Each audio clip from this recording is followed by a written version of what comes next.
Hello everyone, Assalamu alaikum. This is Naim. I hope you are keeping well. I am also pretty well by the grace of Almighty Allah. Firstly, I'd like to thank my honorable teacher Isal Hasib sir and Saiful Saif sir for giving me a big opportunity and also love welcome to my lovely audience. দূরে কিংবা কাছে শহর কিংবা গ্রামের প্রত্যন্ত অঞ্চল থেকে যে যেখান থেকে আজকে লাইভ ক্লাসটিতে যুক্ত হয়ে যাচ্ছেন, ফার্স্টে কমেন্টের মাধ্যমে জানাই দিবেন যে আজকে লাইভ ক্লাসের সাউন্ড আপনারা প্রপারলি শুনতে পাচ্ছেন কিনা এবং আমার পিছনে রাখা যে বোর্ডটা রয়েছে বোর্ডটা স্পষ্ট দেখতে পাচ্ছেন কিনা। সবাই একটু দ্রুত যুক্ত হয়ে যায় এবং আজকে লাইভ এক্সাম ক্লাসে আপনারা যারাই যুক্ত হবেন ফার্স্টে আমাদের ক্লাসটা একটু নিজেদের আইডিগুলোতে শেয়ার করে দিবেন। আপনারা জানেন যে দেশের সর্ববৃহৎ অনলাইন এবং অফলাইন প্ল্যাটফর্ম নিউরন পাবলিকেশন দ্বারা পরিচালিত নিউরন নার্সিং কোচিং সেন্টার আপনাদের জন্য সারা বাংলাদেশে আমাদের 56+ ব্রাঞ্চ রয়েছে। আপনারা চাইলে যে কোনো একটা ব্রাঞ্চে ভর্তি হয়ে যেতে পারেন এবং আপনারা যারা চান হেড অফিসে ভর্তি হবেন তাদের অবশ্যই হচ্ছে হেড অফিস ঢাকা ফার্ম গেটে বিটিআই সেন্ট্রাল প্লাজার লিফটের 2-এ চলে আসতে হবে। যারা বাসায় বসে প্রিপারেশন নিতে চান এডমিশন যাত্রার প্রস্তুতিটা আপনারা কিন্তু নিউরন নার্সিং কোচিং সেন্টারের অনলাইন ব্যাচে ভর্তি হয়ে যেতে পারেন। কে কোথা থেকে যুক্ত আছি সেটাও কিন্তু একবার ভাইয়াকে জানাই দিব, তাহলে আমরা বুঝতে পারবো যে আমাদের আসলে এই ক্লাসটা কত দূর পর্যন্ত হচ্ছে বিস্তৃতি লাভ করলো। অনলাইন ক্লাসের লিঙ্কটা একটু সবাই একটু দ্রুত শেয়ার করে দিব নিজেদের আইডিগুলোতে, মেসেঞ্জার গ্রুপে, হোয়াটসঅ্যাপ গ্রুপে, যাতে করে সবাই আমাদের সাথে আজকের এই গুরুত্বপূর্ণ ক্লাসটিতে যুক্ত হয়ে যেতে পারে। কে কোন জায়গা থেকে যুক্ত আছি সেটা একবার করে জানাই দিব যে ভাইয়া এখান থেকে দেখছি। সবাই একটু দ্রুত যুক্ত হব এবং আজকে লাইভ ক্লাসটা একটু শেয়ার করে দিব নিজেদের ফ্রেন্ডদের মধ্যে। নিউরন নার্সিং কোচিং সেন্টারের অনলাইন ব্যাচের যারা স্টুডেন্ট আছেন আপনারা ইতিমধ্যে কিন্তু বইশিট পেয়ে গিয়েছেন। যারা বইশিট এখন পর্যন্ত হচ্ছে হাতে পাননি তারা অবশ্যই হচ্ছে আমাদের তানজিলা ম্যামের সাথে যোগাযোগ করবেন, যদি কোনো কথাবার্তা থাকে তার সাথে যোগাযোগ করবেন। আপনারা যারা বাসায় বসে প্রিপারেশন নিচ্ছেন কিন্তু প্রস্তুতি যাত্রাটা গোছানো হচ্ছে না, আপনাদের পথ চলা শুরু হতে পারে নিউরন নার্সিং কোচিং সেন্টারের সাথে, যাদের রয়েছে তথ্যবহুল গাইড এবং লেকচার শিট যেগুলো ভর্তির সাথে সাথে আপনারা সম্পূর্ণ ফ্রিতে পেয়ে যাচ্ছেন। চাকরি নামক সোনার হরিণটা যারা হচ্ছে ধরতে চান, অনেক দিন যাবৎ যারা হচ্ছে একটা নিয়োগের আশায় থাকেন, আপনাদের জন্য কিন্তু বিপিএসসি খুবই বড় একটা নিয়োগ নিয়ে এসেছে। সো এইটা যাতে হাতছাড়া না হয় এই জন্য নিউরন নার্সিং কোচিং সেন্টার সবসময় আপনাদের সাথে আছে। চাকরি প্রত্যাশী ভাইয়া এবং আপুরা আপনারা অবশ্যই নিউরন নার্সিং কোচিং সেন্টারের অনলাইন ব্যাচে ভর্তি হয়ে যেতে পারেন, যেখানে বাংলা, ইংরেজি, সাধারণ জ্ঞান এবং টেকনিক্যালের জন্য কিন্তু আলাদা আলাদা ক্লাস পেয়ে যাচ্ছেন 100+ এবং এক্সাম পেয়ে যাচ্ছেন, শেষ মুহূর্তে গুরুত্বপূর্ণ সুপার সাজেশন পেয়ে যাচ্ছেন। সবাই আগে একটু শেয়ার করব, সবাই যুক্ত হব আজকে লাইভ এক্সাম ক্লাসে। সবার প্রথমে নিজেদের আইডিতে ক্লাসটা শেয়ার রাখবো, দেন আমরা ক্লাস স্টার্ট করব। সব থেকে বেশি শেয়ার এবং যে ফ্রেন্ডদেরকে বেশি মেনশন করতে পারবে তাদের জন্য কিন্তু হচ্ছে প্রত্যেকটা দিনই হচ্ছে পুরস্কার থাকে। তো তোমরা একটু দ্রুত একটু শেয়ার করে দিবা ফ্রেন্ডদেরকে এবং জানাই দিবা যে আমাদের আজকের লাইভ ক্লাসটি কিন্তু স্টার্ট হয়ে গিয়েছে।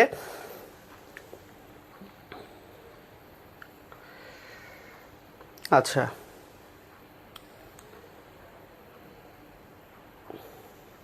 আমিও তোমাদের সাথে একটু শেয়ার করে দিলাম যাতে করে আমাদের সাথে সবাই যুক্ত হয়ে যেতে পারে আজকের লাইভ ক্লাসটিতে। আমি একটু দেখি কে যুক্ত আছি। সবাই একটু দ্রুত অ্যান্সার করার চেষ্টা করব এবং নির্ভুল অ্যান্সার করার চেষ্টা করব। যারা এখন পর্যন্ত আজকের ক্লাসটাতে একটা লাইক করে নেয় অবশ্যই আজকের ক্লাসটাতে একটা লাইক করে দিব, পাশে কিন্তু লাইক বাটন আছে, একটু লাইকটা একটু করে দেই।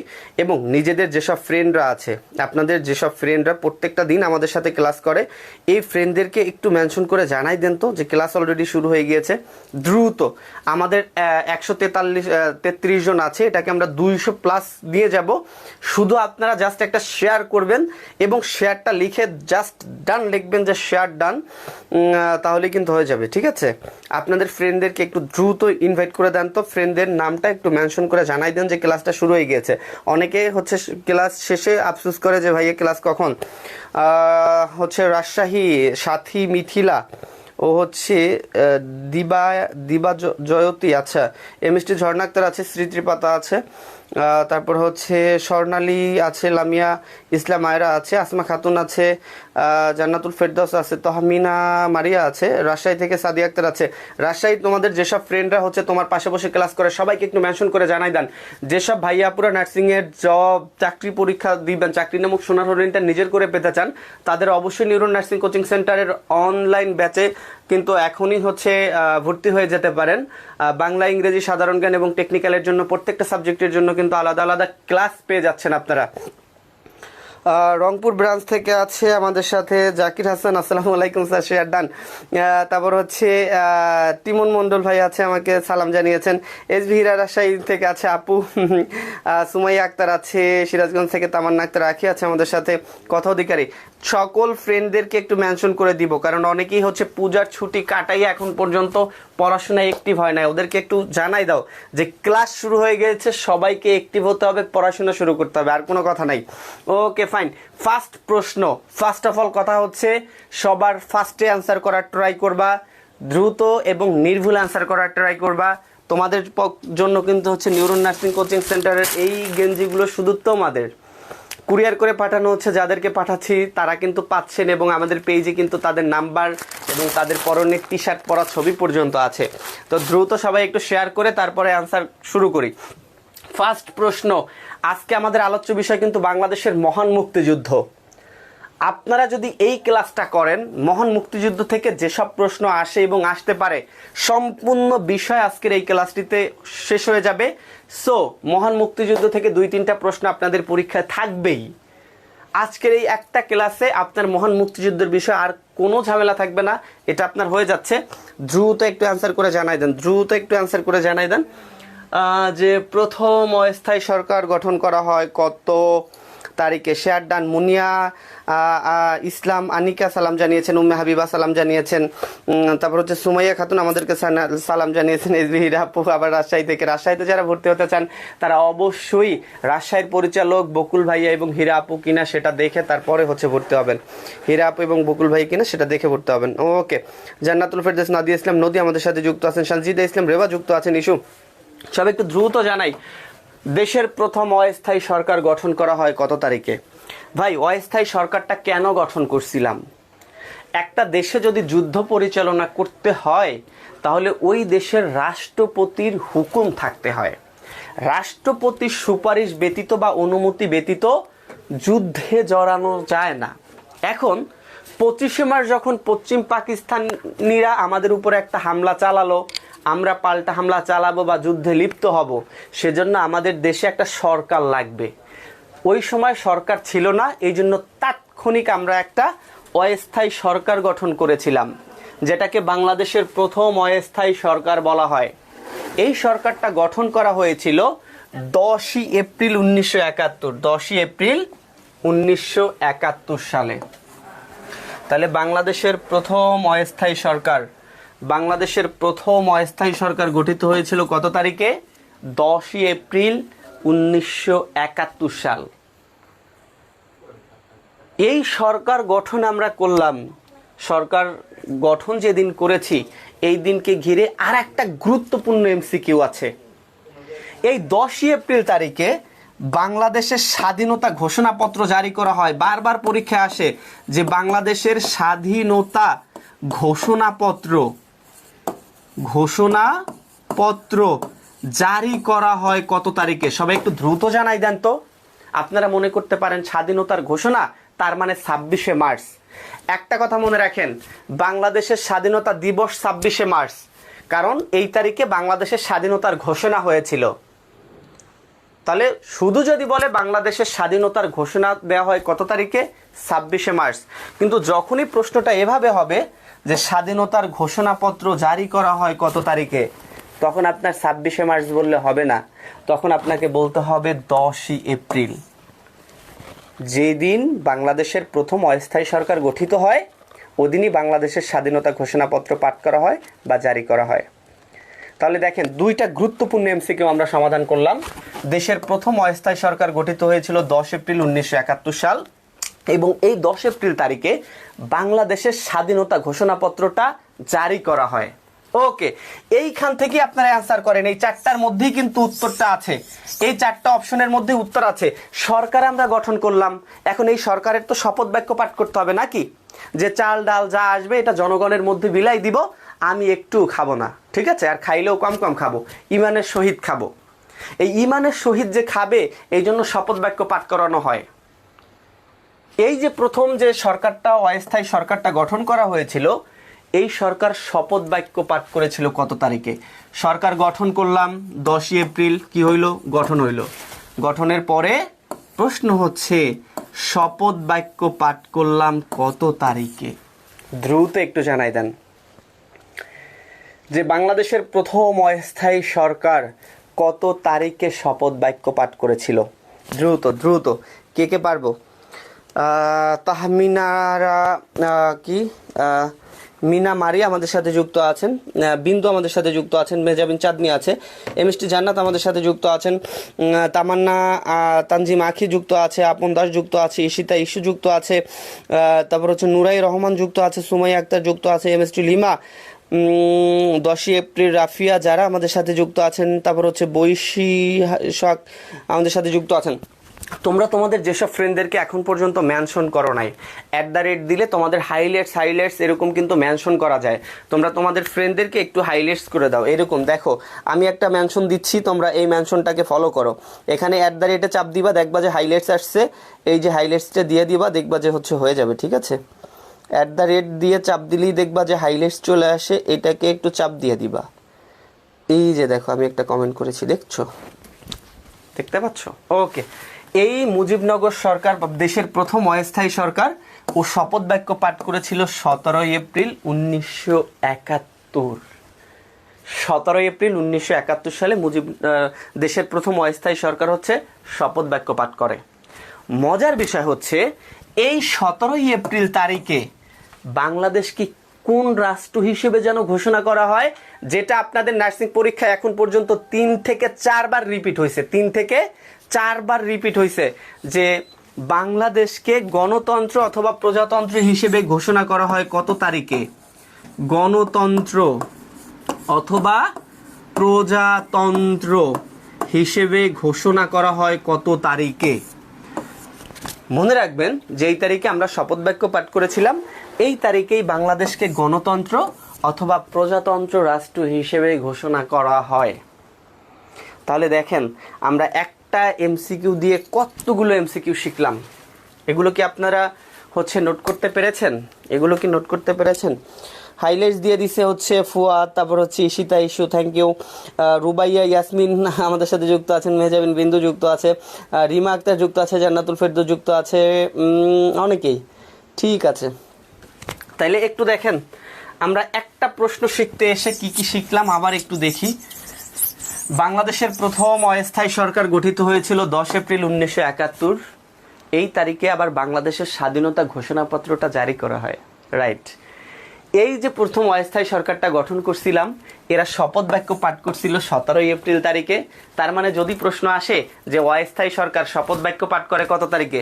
17ই এপ্রিল তারিখে, যেই তারিখে বাংলাদেশকে একটা গণতন্ত্র অথবা প্রজাতন্ত্র রাষ্ট্র হিসেবে ঘোষণা করা হয়, ঠিক আছে, মনে থাকবে? Okay fine. পরবর্তী প্রশ্নটা একটু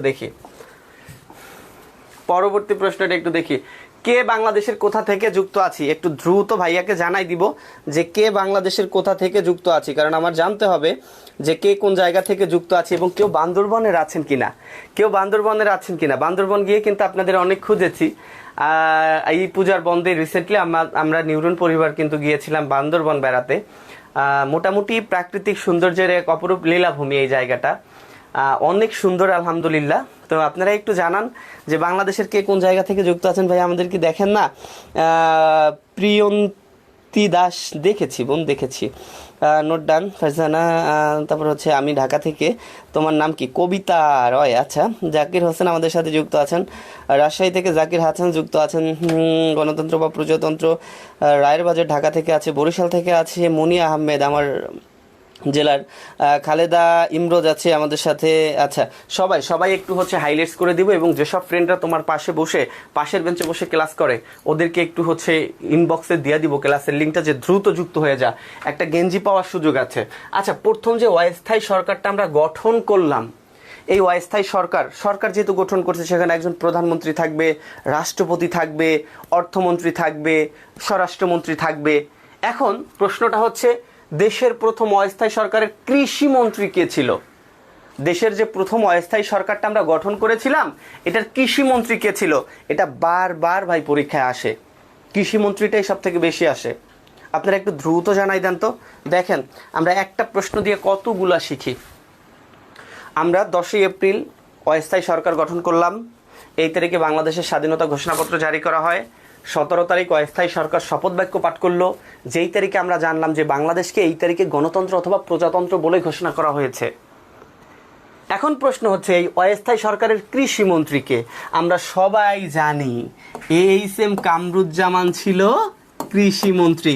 আপনারা দ্রুত একটু এইচ.এম. কামরুজ্জামানের নামটা লিখে দেন। মজার বিষয় হচ্ছে, আমি শুধু প্রশ্ন করব, আপনারা শুধু লিখবেন কামরুল কামরুল কামরুল, কারণ এইচ.এম. কামরুজ্জামান লিখতে অনেক সময় যাবে। আপনারা শুধু কামরুল কামরুল লিখবেন। কি প্রশ্ন করব? অস্থায়ী সরকারের স্বরাষ্ট্রমন্ত্রী কে ছিল? আপনারা কামরুল কামরুল খালি বলতে থাকেন। অস্থায়ী সরকারের স্বরাষ্ট্রমন্ত্রী ছিল কামরুল হাসান। অস্থায়ী সরকারের ত্রাণমন্ত্রী কে ছিল? আপনারা শুধু বলবেন কামরুল। অস্থায়ী সরকারের স্বরাষ্ট্রমন্ত্রী ছিল কামরুল হাসান, ত্রাণমন্ত্রী ছিল কামরুল হাসান, কৃষিমন্ত্রী ছিল কামরুল হাসান। আর একটা মজার বিষয় হচ্ছে, উনি পুনর্বাসন মন্ত্রীও ছিল। পুনর্বাসন। তাহলে স্বরাষ্ট্র, ত্রাণ, কৃষি এবং পুনর্বাসন মন্ত্রী ছিল এইচ.এম. কামরুজ্জামান। শুধু যে কৃষিমন্ত্রীটাই আসবে এমন না, আসতে পারে যে প্রথম যে সরকারটা গঠিত হয়েছে তার স্বরাষ্ট্রমন্ত্রী কে ছিল, অথবা ত্রাণমন্ত্রী কে ছিল। তাহলে আমরা সব জানি যে এইচ.এম. কামরুজ্জামান কোন কোন পদে ছিল। ওকে, ফাইন।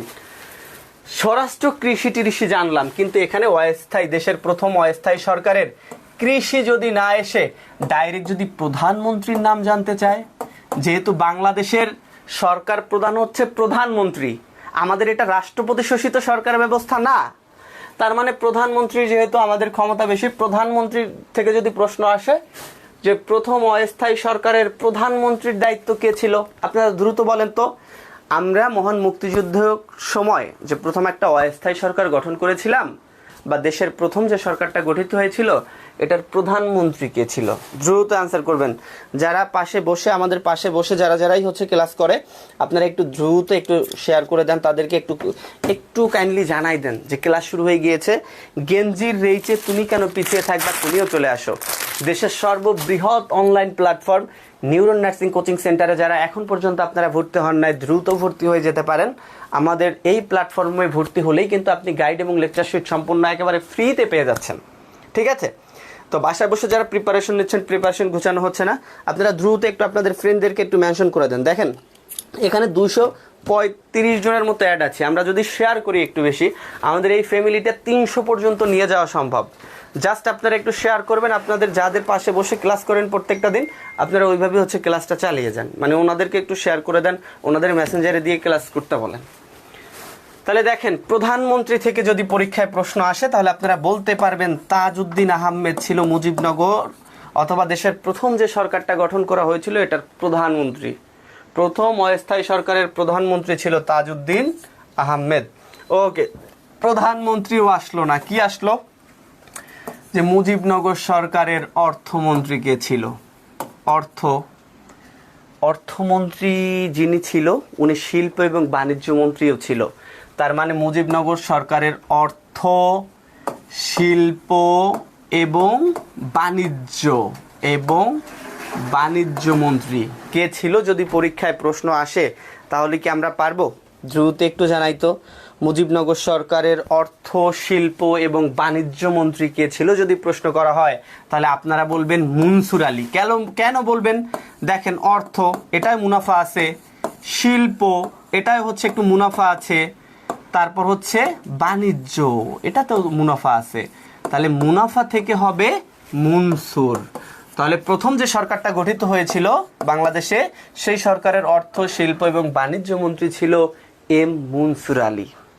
আচ্ছা, এই প্রথম যে সরকারটা গঠিত হয়েছিল, বাংলাদেশের যে প্রথম সরকারটা গঠিত হয়েছিল, এই সরকারের রাষ্ট্রপতি ছিল বঙ্গবন্ধু শেখ মুজিবুর রহমান। কিন্তু এই বঙ্গবন্ধু শেখ মুজিবুর রহমানকে পশ্চিম পাকিস্তানি হানাদার বাহিনীরা গ্রেফতার করে নিয়ে যায় পশ্চিম পাকিস্তানে। তো উনি যেহেতু দেশে নাই, তার মানে একজন অস্থায়ী রাষ্ট্রপতি লাগবে। তো বঙ্গবন্ধুর অবর্তমানে এই সরকারের অস্থায়ী রাষ্ট্রপতির দায়িত্ব কে পালন করেছিল? সবাই একটু দ্রুত জানাই দেন। আমরা যেই টপিকস নিয়ে আলোচনা করব, আমরা চেষ্টা করব ওই টপিক্সের আদি দন্ত যা কিছু আছে, যেখান থেকে পরীক্ষায় প্রশ্ন আসে, সব কিছু শেখার জন্য। কৃষিমন্ত্রী না বলে যদি বলে যে অস্থায়ী রাষ্ট্রপতি কে ছিল, দেশের প্রথম সরকারের অস্থায়ী রাষ্ট্রপতি কে ছিল? আমরা জানি রাষ্ট্রপতি ছিল শেখ মুজিবুর রহমান, কিন্তু শেখ মুজিবুর রহমান তখন পশ্চিম পাকিস্তানের কারাগারে বন্দী। তার মানে এখানে একজন ওনার পরিবর্তে অস্থায়ী রাষ্ট্রপতি লাগবে। আর আপনাদের বলতে হবে সেই অস্থায়ী রাষ্ট্রপতি কে ছিল। অস্থায়ী রাষ্ট্রপতি কে ছিল? অস্থায়ী রাষ্ট্রপতি কে ছিল? আপনারা যারা যারা এখন পর্যন্ত হাইলাইটসটা করে দেন না, আপনারা অবশ্যই হাইলাইটস করে দিবেন। এবং যারা এখন পর্যন্ত ক্লাসটাতে একটা লাইক করেন নাই, যদি ক্লাসটা ভালো লাগে তাহলে অবশ্যই ক্লাসটাতে একটা লাভ রিয়েক্ট দিয়ে দিবেন। আর যদি খারাপ লাগে তাহলে অবশ্যই এংরি মুড দিয়ে তারপর জানাই দিবেন যে ক্লাসটা ভালো লাগে নাই। যারা এংরি দিবেন তাদেরকে জিজ্ঞেস করবো যে কেন ভালো লাগলো না, কি কি ইমপ্রুভ করা দরকার। ঠিক আছে, ওকে ফাইন। তাহলে মুজিবনগর সরকারের অস্থায়ী রাষ্ট্রপতির দায়িত্বে ছিল সৈয়দ নজরুল ইসলাম। অস্থায়ী রাষ্ট্রপতি, অস্থায়ী রাষ্ট্রপতি, ওকে ফাইন। তার মানে দেখেন, আমরা একটা প্রশ্ন দিয়া কতগুলা তথ্য জানলাম। এক্সামিনার তুমি আমাকে কোথা থেকে প্রশ্ন দিবা, আমি সেখান থেকেই প্রশ্ন কিন্তু পারবো, কোথাও আমাকে বাধাইতে পারবে না। সেইভাবে প্রিপেয়ার করি তোমাকে হলে পাঠানো হবে। আর তোমাকে হলে পাঠানোর জন্য নিউরন নার্সিং কোচিং সেন্টারের এক ঝাঁক অভিজ্ঞ টিচার কিন্তু তোমাদের সাথে আছে, এবং সম্পূর্ণ অনলাইন সেট আপটা কিন্তু অন্যভাবে সাজানো হয়েছে। আপনারা যারা চাকরি পরীক্ষার্থী আছেন, ভয়ের কোনো কারণ চিন্তা নাই। আপনাদের চাকরি নামক সোনার হরিণটা ধরার জন্য যতটুকু পরিশ্রম করা দরকার আমরা ইনশাল্লাহ করবো, এবং আপনাদের পাশে থাকবো।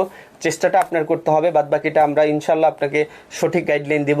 আর তোমরা যারা এডমিশন শিক্ষার্থী আছো, জাস্ট হচ্ছে ভরসা রাখো, ইনশাল্লাহ তোমরাই হচ্ছে সাফল্যের স্বর্ণশিখরে পৌঁছাবা। জাস্ট একটু চেষ্টা করো। কোথায় আপনারা কি হচ্ছে শেয়ার করেছেন? এখন পর্যন্ত কারা কারা শেয়ার করে নেই? ফ্রেন্ডদেরকে একটু হচ্ছে শেয়ার করে দিই না। তাসলিমা সুলতান আমাদের সাথে যুক্ত আছেন, মাইবি কন্যা যুক্ত আছে, তারপর হচ্ছে আমিনা রিয়া আমাদের সাথে যুক্ত আছেন, মেহজাবিন নদিয়া হাইলাইটস করে দিয়েছে কিন্তু, এমএসটি হাফিজুর রহমান আমাদের সাথে যুক্ত আছেন, সৈয়দ নজরুল ইসলাম। ওকে, ইনশাল্লাহ পারবো। তাহলে দেখেন, মুজিবনগর সরকারের যদি বলে কৃষিমন্ত্রী কে ছিল, তাহলে কৃষি না, আমরা বলতে পারবো কৃষি স্বরাষ্ট্র ত্রাণ পুনর্বাসন মন্ত্রী ছিল এইচ এম কামরুজ্জামান, অর্থ শিল্প বাণিজ্য মন্ত্রী ছিল এম মুনসুর আলী, তাজউদ্দিন আহমেদ ছিল প্রধানমন্ত্রী, সৈয়দ নজরুল ইসলাম ছিল অস্থায়ী রাষ্ট্রপতি। রাইট। আচ্ছা, মুক্তিযোদ্ধা ভিত্তিক প্রামাণ্য চলচ্চিত্র মুক্তির কথার পরিচালককে? আপনারা জানেন যে মুক্তিযোদ্ধা ভিত্তিক যেসব চলচ্চিত্র আছে, এসব থেকে কিন্তু পরীক্ষায় প্রশ্ন আসে। ঠিক আছে, এখানে খুবই গুরুত্বপূর্ণ চারটা চলচ্চিত্রের কথা বলে দিব, যেগুলো বারবারই পরীক্ষায় প্রশ্ন আসে, যেগুলো তোমার একেবারে ঠোঁটের মাথায় রাখতে হবে। চারটা মানে হচ্ছে প্রামাণ্য চলচ্চিত্রের নাম বলবো, যেগুলো তোমাদের একেবারে হচ্ছে মনে রাখতে হবে, ঠোঁটের আগায় রাখতে হবে। পরীক্ষা আসলে ইনশাল্লাহ আমরা পারবো। যারা তোমাদের ফ্রেন্ডদেরকে এখন পর্যন্ত একটা শেয়ার করো নাই, শেয়ার করো নাই, খালেদা ইমরোজ, আমি পটুয়াখালী থেকে। পটুয়াখালীর কোথায় বাসা আপু? পটুয়াখালী আমার বাসায় তো হচ্ছে তোমার মির্জাগঞ্জে। তোমার বাসা কোথায়? অবশ্যই একটু জানাবা। আর যারা যারা যুক্ত আছে, আপনারা চাইলেই শেয়ার করে দিলে এই পরিবারটা আরও অনেক বড় হবে। আপনারা আপনাদের যেসব ফ্রেন্ডরা আপনাদের পাশে বসে ক্লাস করে, ওদের ইনবক্সে দিয়ে বলেন এই ক্লাস কর। তৃপ্তি রয় পাখি আমাদের সাথে যুক্ত আছে, রোজা কি রাওজোনা পারভিন, রিশা, আচ্ছা হিজাবি কুন যুক্ত আছেন, আসপিকা তুরিন যুক্ত আছেন, তামান্না তঞ্জিমা আখি যুক্ত আছেন, কথা অধিকারে যুক্ত আছেন। কথা অধিকারের কমেন্ট পড়া যাবে না। আজকে যারা হচ্ছে আমাদের ছিল, অফলাইনে ছিল, ওরা বলছে যে ভাইয়া আপনি শুধু ওরই কমেন্ট পড়েন। ওকে, আমি তো বলছি সবাই আমার বোন, আমি তো ভালোভাবে চিনিও না। তো কমেন্ট আসে সামনে, তাই পড়ি, সবাই একটু দ্রুত জানাই দিব। ওকে, জহির রায়হান শেয়ার ডান, রাজ্য সরকার বলছে শেয়ার ডান। আচ্ছা, একটু শেয়ার করে দিব, একটু শেয়ার করে দিব। সবাই চেষ্টা করবে এই পরিবারটাকে যেভাবে হচ্ছে বাড়ানো যায়, ঠিক আছে? তাহলে মুক্তিযোদ্ধা ভিত্তিক প্রামাণ্য চলচ্চিত্র মুক্তির কথার পরিচালক কে? জহির রায়হান, চাষী নজরুল ইসলাম, তানভীর মোকাম্মেল নাকি তারেক মাসুদ? ওকে, আমাদের এই প্রশ্নটার সাথে অনেকেরই এখন পর্যন্ত পরিচয় হয় নাই, অনেকেরই আজকে ফার্স্ট পরিচয় হচ্ছে। সো এটা যদি ভুল করেন আমি কোনোভাবেই হচ্ছে আপনাদের প্রতি রাগ হব না, বাট যদি ভুল করে কমেন্ট করেন সেতে আমি অনেক খুশি। বিকজ আপনারা যারা ভুল কমেন্ট করছেন এখন যেটা শিখবেন এটা কখনোই ভুলবেন না, বাট ভুল করার ভয়ে যারা কমেন্ট করছেন না আপনারা আসলেই শিখতে পারবেন না, ঠিক আছে? দেখেন, মুক্তির কথা বা মুক্তির গান যদি বলা হয় তাহলে সেটা বলছে হচ্ছে তারেক মাসুদ। শুধু মুক্তির কথা না, মুক্তির গানও যদি হয় তাহলে হচ্ছে সেটা তারেক মাসুদ, মুক্তির কথা বা মুক্তির গান। আচ্ছা, তাহলে এই তারেক মাসুদের সামনে আপনারা লিখে রাখেন, তারেক মাসুদের সামনে আপনারা লিখে রাখেন মুক্তির কথা, মুক্তির কথা অথবা মুক্তির গান, মুক্তির গান। এই দুইটারই হচ্ছে রাইটার হচ্ছে তারেক মাসুদ বা হচ্ছে ক্যাথরিন মাসুদ। আচ্ছা ভাইয়া, আমি কুষ্টিয়া থেকে যুক্ত আছি। আচ্ছা, মোর নাম কইতে হবে। আচ্ছা, রাফিয়া যারা আমাদের সাথে যুক্ত আছেন, তারেক মাসুদ ও ক্যাথরিন মাসুদ ছিলেন হচ্ছে মুক্তির কথা বা মুক্তির গানের পরিচালক। আমার কমেন্ট ভাইয়া সামনে যায় না। ঝুমা খান, হ্যাঁ কমেন্ট আসে তো, কমেন্ট আসে। কম্পিউটারটা একটু হচ্ছে করে যায় না, ছেড়ে দিয়ে যান, তাহলে আমার কমেন্ট পড়তে সুবিধা হবে। তাসলিমা সুলতান আপনার বাসার সামনে আছে, তারেক মাসুদ বা ক্যাথরিন মাসুদ। সবাই একটু দ্রুত তারেক মাসুদ লিখে দিব। মুক্তির কথা বা মুক্তির গান এই চলচ্চিত্রের শিল্পী হচ্ছে তারেক মাসুদ বা ক্যাথরিন মাসুদ। আচ্ছা, এই মুক্তির কথা বা মুক্তির গান এই কথাটা হচ্ছে প্রশ্নে আসলো না, কি আসলো হঠাৎ করে? আসলো স্টপ জেনোসাইড। স্টপ জেনোসাইড অর্থ হচ্ছে, স্টপ জেনোসাইড অর্থ হচ্ছে গণহত্যা বন্ধ করো, গণহত্যা বন্ধ করো। এই বিখ্যাত প্রামাণ্যচিত্রের শিল্পীকে একটু দ্রুত জানাই দেন। স্টপ জেনোসাইড বিখ্যাত চলচ্চিত্রের শিল্পীকে দ্রুত জানাবেন, একটু দ্রুত। আপনারা যারাই লাইভটিতে যুক্ত আছেন, রাজশাহী থেকে আছে মিনিক্যাট। আচ্ছা, মিনিক্যাট আমাদের সাথে যুক্ত আছেন, এমএসটি সাথে যুক্ত আছেন, তারেক মাসুদ শাহজাদি সিমলা যুক্ত আছেন, তারপর হচ্ছে টুকটুকি এখানে নিজ দিয়ে টুকটুকি আমাদের সাথে যুক্ত আছে। সবাই কিন্তু আমাদের সাথে যুক্ত আছে। তোমাদের কমেন্ট পড়ার জন্য এখন হচ্ছে অভিনব কৌশল অবলম্বন করতে হবে, যেহেতু ফোনে চার্জ নাই, ফোনে হচ্ছে পড়তে পারছিলাম না। কম্পিউটারে তোমাদের হচ্ছে দেখবো বড় বড় করে, তোমরা যে কমেন্ট করবা এটা বড় স্ক্রিনে দেখতে পারবো কিন্তু, ঠিক আছে? আচ্ছা, তোমরা এখনো যারা নিউরন নার্সিং কোচিং সেন্টারের অনলাইন অথবা অফলাইন ব্যাচে ভর্তি হও নাই, তোমরা বাসায় বসে প্রিপারেশন নিচ্ছে কিন্তু প্রিপারেশনটা গোছানো হচ্ছে না, তোমাদের জন্য নিউরন নার্সিং কোচিং সেন্টার সব সময় সাথে আছে। অবশ্যই তোমরা দ্রুত যোগাযোগ করে ভর্তি হয়ে এই তথ্যবহুল গাইড এবং লেকচার শিটগুলো তোমার করে নিবা, যেগুলো তোমার জন্য এই ভর্তি পরীক্ষায় ট্রাম্প কার্ড হিসেবে কাজ করবে এবং তোমার এডমিশন যাত্রার প্রস্তুতিটাকে অনেক বেশি সহজ করে দিবে। আর একটা জিনিস বলবো, যেসব ভাইয়া আপুরা চাকরি নামক সোনার হরিণের পেছনে দৌড়াচ্ছেন, আপনাদের জন্য বিপিএসসির আন্ডারে খুবই বড় একটা নিয়োগ আসতেছে। এই নিয়োগটা যাতে আপনাদের হাতছাড়া না হয় সেই জন্য নিউরন নার্সিং কোচিং সেন্টার রেখেছে অনলাইন প্ল্যাটফর্ম, যেখানে আপনারা ভর্তি হলে বাংলা, ইংরেজি, সাধারণ জ্ঞান সহ টেকনিক্যালের জন্য খুবই গুরুত্বপূর্ণ ক্লাস পেয়ে যাচ্ছেন। স্টপ জেনোসাইড বিখ্যাত প্রামাণ্য চলচ্চিত্রের শিল্পী হচ্ছে জহির রায়হান। প্লিজ যারা হচ্ছে কমেন্ট করি নাই, প্রত্যেকে একটা করে কমেন্ট করবো জহির রায়হান, জহির রায়হান, জহির রায়হান। খুবই বিখ্যাত একজন পরিচালক, এনার হচ্ছে একটা বিখ্যাত প্রামাণ্য চলচ্চিত্র হচ্ছে স্টপ জেনোসাইড। স্টপ জেনোসাইড, গণহত্যা বন্ধ করো। ওকে, চাষী নজরুল ইসলাম থেকে যেই জিনিসটা পরীক্ষায় আসে, হ্যাঁ, আমি যদি আপনাকে প্রশ্ন করি যে মুক্তির কথা আসে নাই, স্টপ জেনোসাইড আসে নাই, পরীক্ষায় আসছে ওরা 11 জন। ওরা 11 জন কি করতে যাবে? ফুটবল খেলতে যাবে না ভাই, ওরা 11 জন এটা একটা মুক্তিযোদ্ধা ভিত্তিক প্রামাণ্য চলচ্চিত্রের নাম। আপনাকে বলতে হবে শিল্পীকে, এখান থেকেই আনসার করেন। ওরা 11 জন বিখ্যাত মুক্তিযোদ্ধা ভিত্তিক প্রামাণ্য চলচ্চিত্রের শিল্পীটা কে? একটু দ্রুত জানাই দেন। আমরা জানলাম স্টপ জেনোসাইড জহির রায়হানের, স্টপ জেনোসাইডের পরিচালক হচ্ছে জহির রায়হান। যদি প্রশ্ন করা হয় মুক্তির কথা অথবা মুক্তির গানকার, তারেক মাসুদের, এগুলা কিছু পরীক্ষা আসে না, পরীক্ষা আসছে ওরা 11 জন। এখন কি করব, ওরা 11 জন, ওরা 11 জন কে লিখছে? অবশ্যই কে লিখছে? চাষী নজরুল ইসলাম। এই চাষী নজরুল হচ্ছে কবি নজরুল না, যে তোমরা বলবা যে কবি নজরুল তুমি করিয়াছো ফুল দাঁড়ানে খেয়ে তুমি রাখিয়াছো চুল, এই কবি নজরুল আসলে সেই কবি নজরুল না, এটা হচ্ছে চাষী নজরুল ইসলাম, যিনি হচ্ছে ওরা 11 জনের পরিচালক। ওরা 11 জন বিখ্যাত প্রামাণ্য চলচ্চিত্র শিল্পী হচ্ছে চাষী নজরুল ইসলাম। কিন্তু এটাও যদি ভুল করবে না আসে, তাহলে অবশ্যই স্মৃতি 71টা দিতে হবে। পরীক্ষায় তো প্রশ্ন করতে হবে নাকি, সাধারণ জ্ঞান থেকে তো প্রশ্ন দিতে হবে, একটা না দেখে আর একটা দিবে। তো স্মৃতি 71 যদি পরীক্ষায় আসে তাহলে কি হবে ভাই? 4টা থেকে একটা অ্যান্সার করে দেন তো হয়ে যাবে। আমার মনে হয় যে এটা আপনারা পারবেন।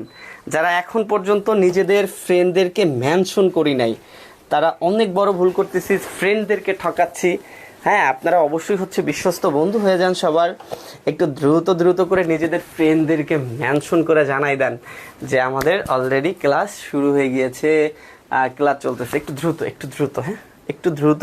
আর যারা এখন পর্যন্ত হাইলাইটস করেন না, অবশ্যই একটু হাইলাইটস করে দেবেন। @, চাপ দিলেই কিন্তু হাইলাইটসের একটা অপশন চলে আসবে, ওইখানে কিন্তু আপনারা এটা করে দিতে পারেন, আপনাদের ফ্রেন্ডদেরকে হচ্ছে মেনশন করে দিতে পারেন, অথবা আপনাদের ফ্রেন্ডদের ইনবক্সে দিয়ে বলতে পারেন যে ক্লাসটা কর। বাংলাদেশের কে কোন জায়গা থেকে যুক্ত আছি প্লিজ একটু কাইন্ডলি জানাবো যে বাংলাদেশের কে কোন জায়গা থেকে যুক্ত আছি। এর পরবর্তী ট্যুরটা কোথায় দিতে পারে নিউরন পরিবার, এর পরবর্তী ট্যুরটা বাংলাদেশের কোথায় দেবে সেটাও জানাবেন, যে ভাইয়া আমাদের এলাকায় আসেন, ভাইয়া আমাদের এলাকায় আসেন। ঠিক আছে, দ্রুত দেখেন। তানভীর মোকাম্মেল বলতেছে সবাই।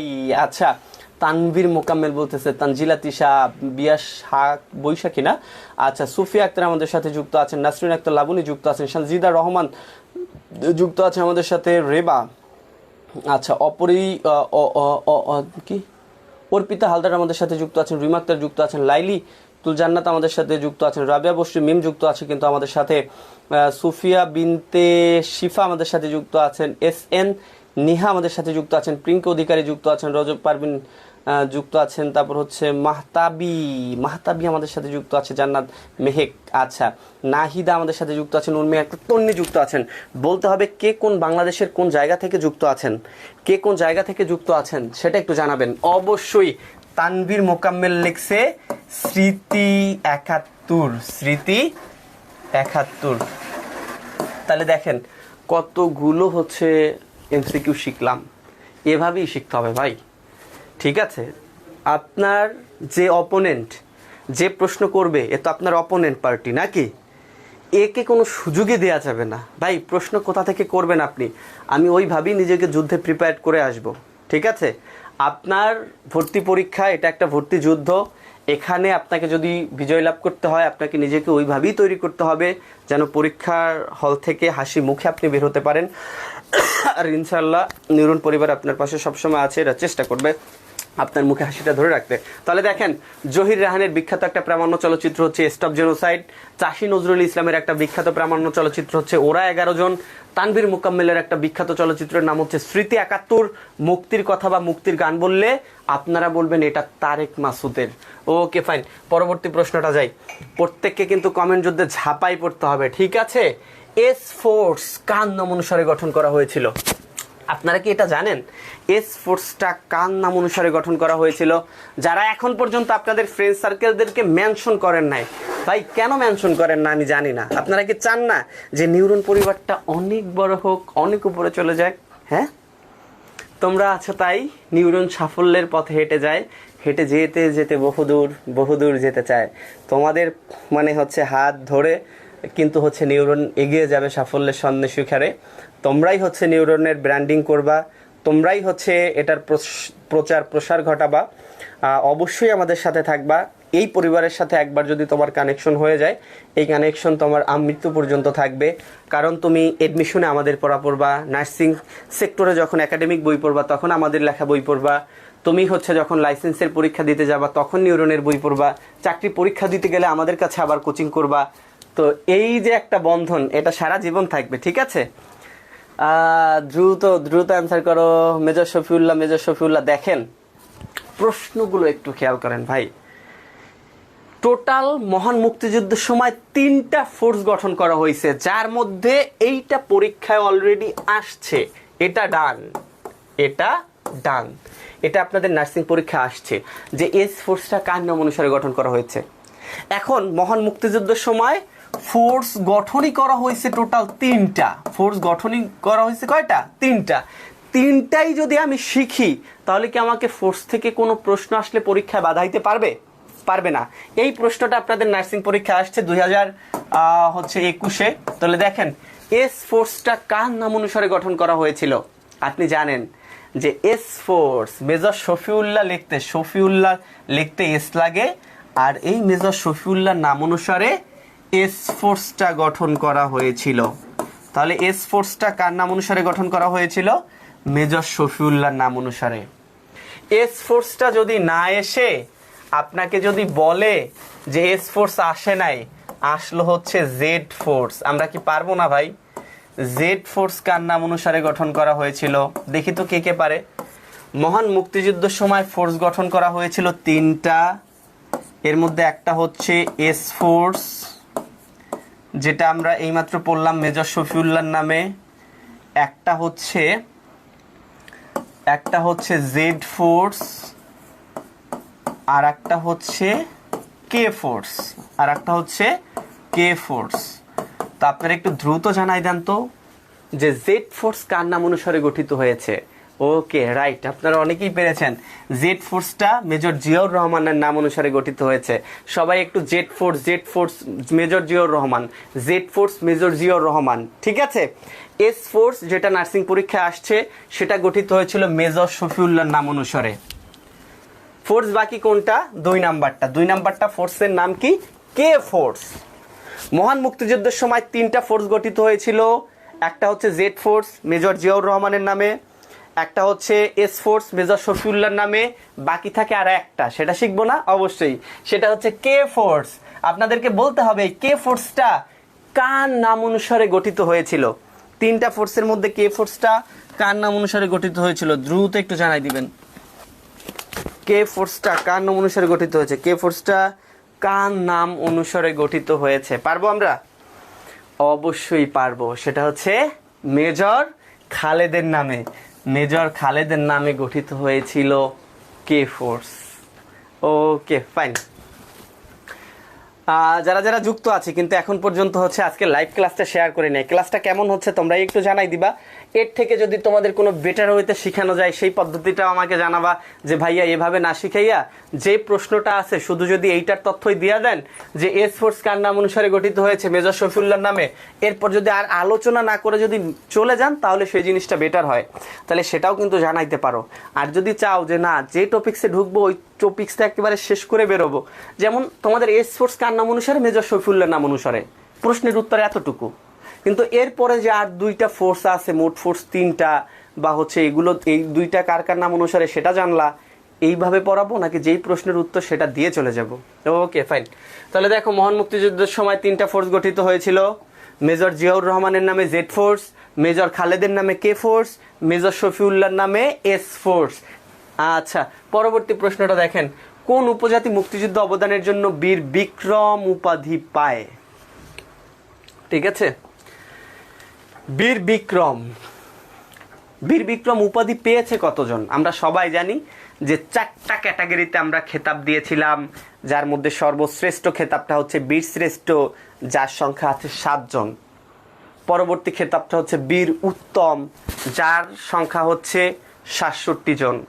বলতে হবে বীর বিক্রম উপাধি প্রাপ্ত আছে কয়জন বাংলাদেশে? কতজনকে বীর বিক্রম উপাধি দেয়া হয়েছে? আপনারা একটু দ্রুত জানান, দ্রুত অ্যান্সার করে জানাই দিবেন যে বীর বিক্রম উপাধি পেয়েছে কতজন। ইউকে চিংমারমা সবাই বলছে ভাই এভাবে ভালো লাগতেছে ক্লাস। আচ্ছা, সুমাই খাতুন বলতেই বেস্ট ক্লাস দিকে থ্যাংক ইউ সো মাচ, যেভাবে পড়াচ্ছেন সেভাবে পড়ান। আচ্ছা, কথা অধিকারী স্পিকা আমাদের সাথে যুক্ত আছেন। যারা এখন পর্যন্ত নিজেদের আইডিতে ক্লাসটা শেয়ার করে নেয় অথবা ক্লাসটাতে একটা লাইক করে নেয় এখন পর্যন্ত, অবশ্যই হচ্ছে ক্লাসটাতে একটা রিয়েক্ট দিয়ে দিব, ঠিক আছে? কমেন্ট বক্সের পাশে কিন্তু অনেকগুলো ল্যাপটপ অনেক কিছু আছে, এগুলোতে খালি একটা লাভ বাটন প্রেস করবো, নাহলে এই বাটন প্রেস করবো, প্রেস করলে ক্লাসের মধ্যে দিয়ে উঠলে কিন্তু দেখতেই অন্যরকম লাগে। বীর বিক্রম উপাধি পেয়েছিল বাংলাদেশের 175 জন, কিন্তু বর্তমানে এই সংখ্যাটা 174 জন, কারণ একজনকে এখান থেকে মাইনাস করা হয়েছে, কারণ উনি বঙ্গবন্ধু হত্যা মামলার আসামি ছিল, শেখ মুজিব হত্যা মামলার আসামি ছিল একজন, যার কারণে এখন প্রকৃত সংখ্যাটা হচ্ছে 174 জন। যদি 174 জন অপশনে একান্তই না থাকে সেক্ষেত্রে আমরা 175 দিব, ঠিক আছে? তার মানে বীর বিক্রম খেতাবপ্রাপ্ত এখন বর্তমানে আছে 174 জন। এই 74 জনের মধ্যে একজন আবার উপজাতি আছে, একজন উপজাতি আছে, ওনার নাম হচ্ছে ইউকে চিং মারমা, ওনার নাম হচ্ছে ইউকে চিং মারমা। Okay fine. আচ্ছা, যেহেতু উপজাতি কথাটা আসছে, একজন উপজাতি নারী আছে, উপজাতি একজন নারী আছে যিনি মহান মুক্তিযুদ্ধে অবদানের জন্য বীর প্রতীক উপাধি পেয়েছে। আপনারা কি তার নামটা একটু বলতে পারবেন? এই 4টা অপশন থেকে একটু নামটা বলতে পারবেন? মহান মুক্তিযুদ্ধে অবদানের জন্য একজন নারী উনি বীর প্রতীক উপাধি পেয়েছে, ওনার নামটা কি?